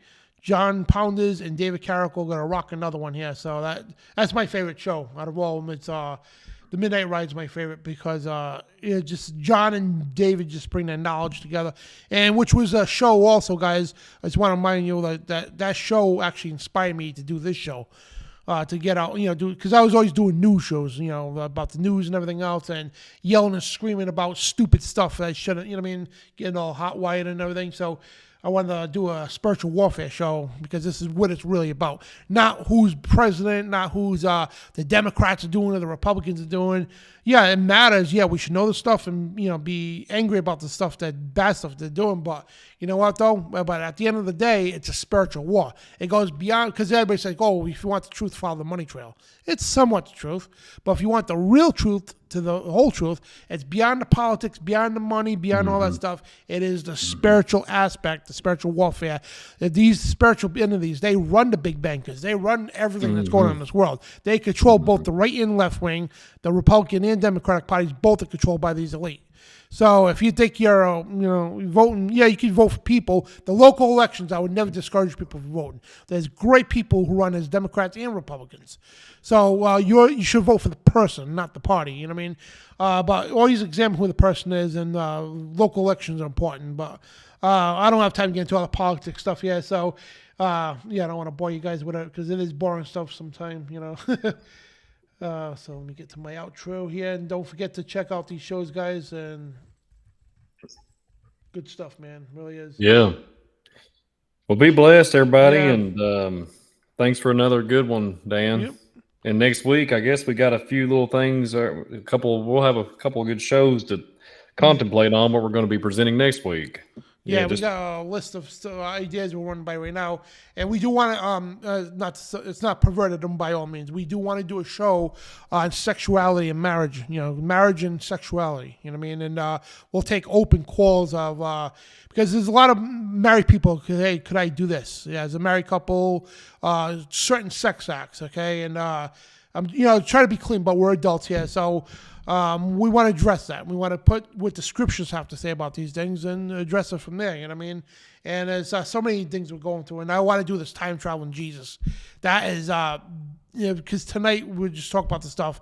That's a huge inspiration because there's a number of instances where we believe that it could be time travel. Whatever the case, Jesus just being infinite in time and everything, and him being, it's just amazing stuff. I'll just save it for later. We got other ideas and contemplations of shows we're gonna run by here, but there's always so much stuff to talk about. It's just the point of, all right, what are we gonna talk about? And there was another one I was working on too, the Seven Sages of Atlantis. Yeah, that's about the fallen angels and all that. So that's an awesome show too. So, and of course we gotta bring Brother David Carrick on in a couple weeks, do the annual Christmas show. It's gonna be great. And we want to bring Brother David Beverly on also to do a Flat Earth show again. Because I don't know if you all know what's going on. Pastor Greg Locke, this famous Republican pastor, he's supposed to be going to a debate tomorrow night, Saturday, debating a Flat Earther. You know what I mean? So, and John Pounders caught his attention. I put some out, and Pastor Greg Locke responded to me and John. So I would love to debate that guy. He's a mainstream pastor. All right, this guy, and I don't want to get into it because it's gonna get my blood boiling. But I would love to debate that guy. But I know John Pounders and David Beverly will be a million times better than me debating this guy. But we're gonna bring the stuff up, and we're gonna call these people out for what they are. You know what I mean? And these mainstream pastors, they're jokes. They really are. They're just like placate everything. They take the supernatural out of the Bible. The same people that say, angels didn't have sex with the woman. It's a Setite theory and all that. And so, that really ticks me off. The dispensationalists out there, they would just rip the supernatural out of the Bible because they can't contemplate it, so it doesn't exist to them. Even though the Bible clearly says, the fallen angels had children with a woman on earth, right? The Nephilim. The Bible clearly says the earth was here first, then 4 days later came the sun, moon, and stars. What does that tell you? The Bible says the earth doesn't move. The Bible says the earth has foundations, corners, and ends. What does that tell you? Yep. And why does the world teach opposite? Everything the world teaches is a mirror direct opposite of what the Bible does. So that shows you one thing, that the educational system is run by Satan. Absolutely, Dan. You know what I mean? I feel like you could just ramp up and do another show right now just on that stuff, but we'll save it for you guys. So thank you, Brian, and thank you, everybody out there. So for me and Brian, this is Dan Bidondi and Brian Reece here for TruthRadioShows.com, Spiritual Warfare Friday. We'll see you next week, God willing, and you are the resistance.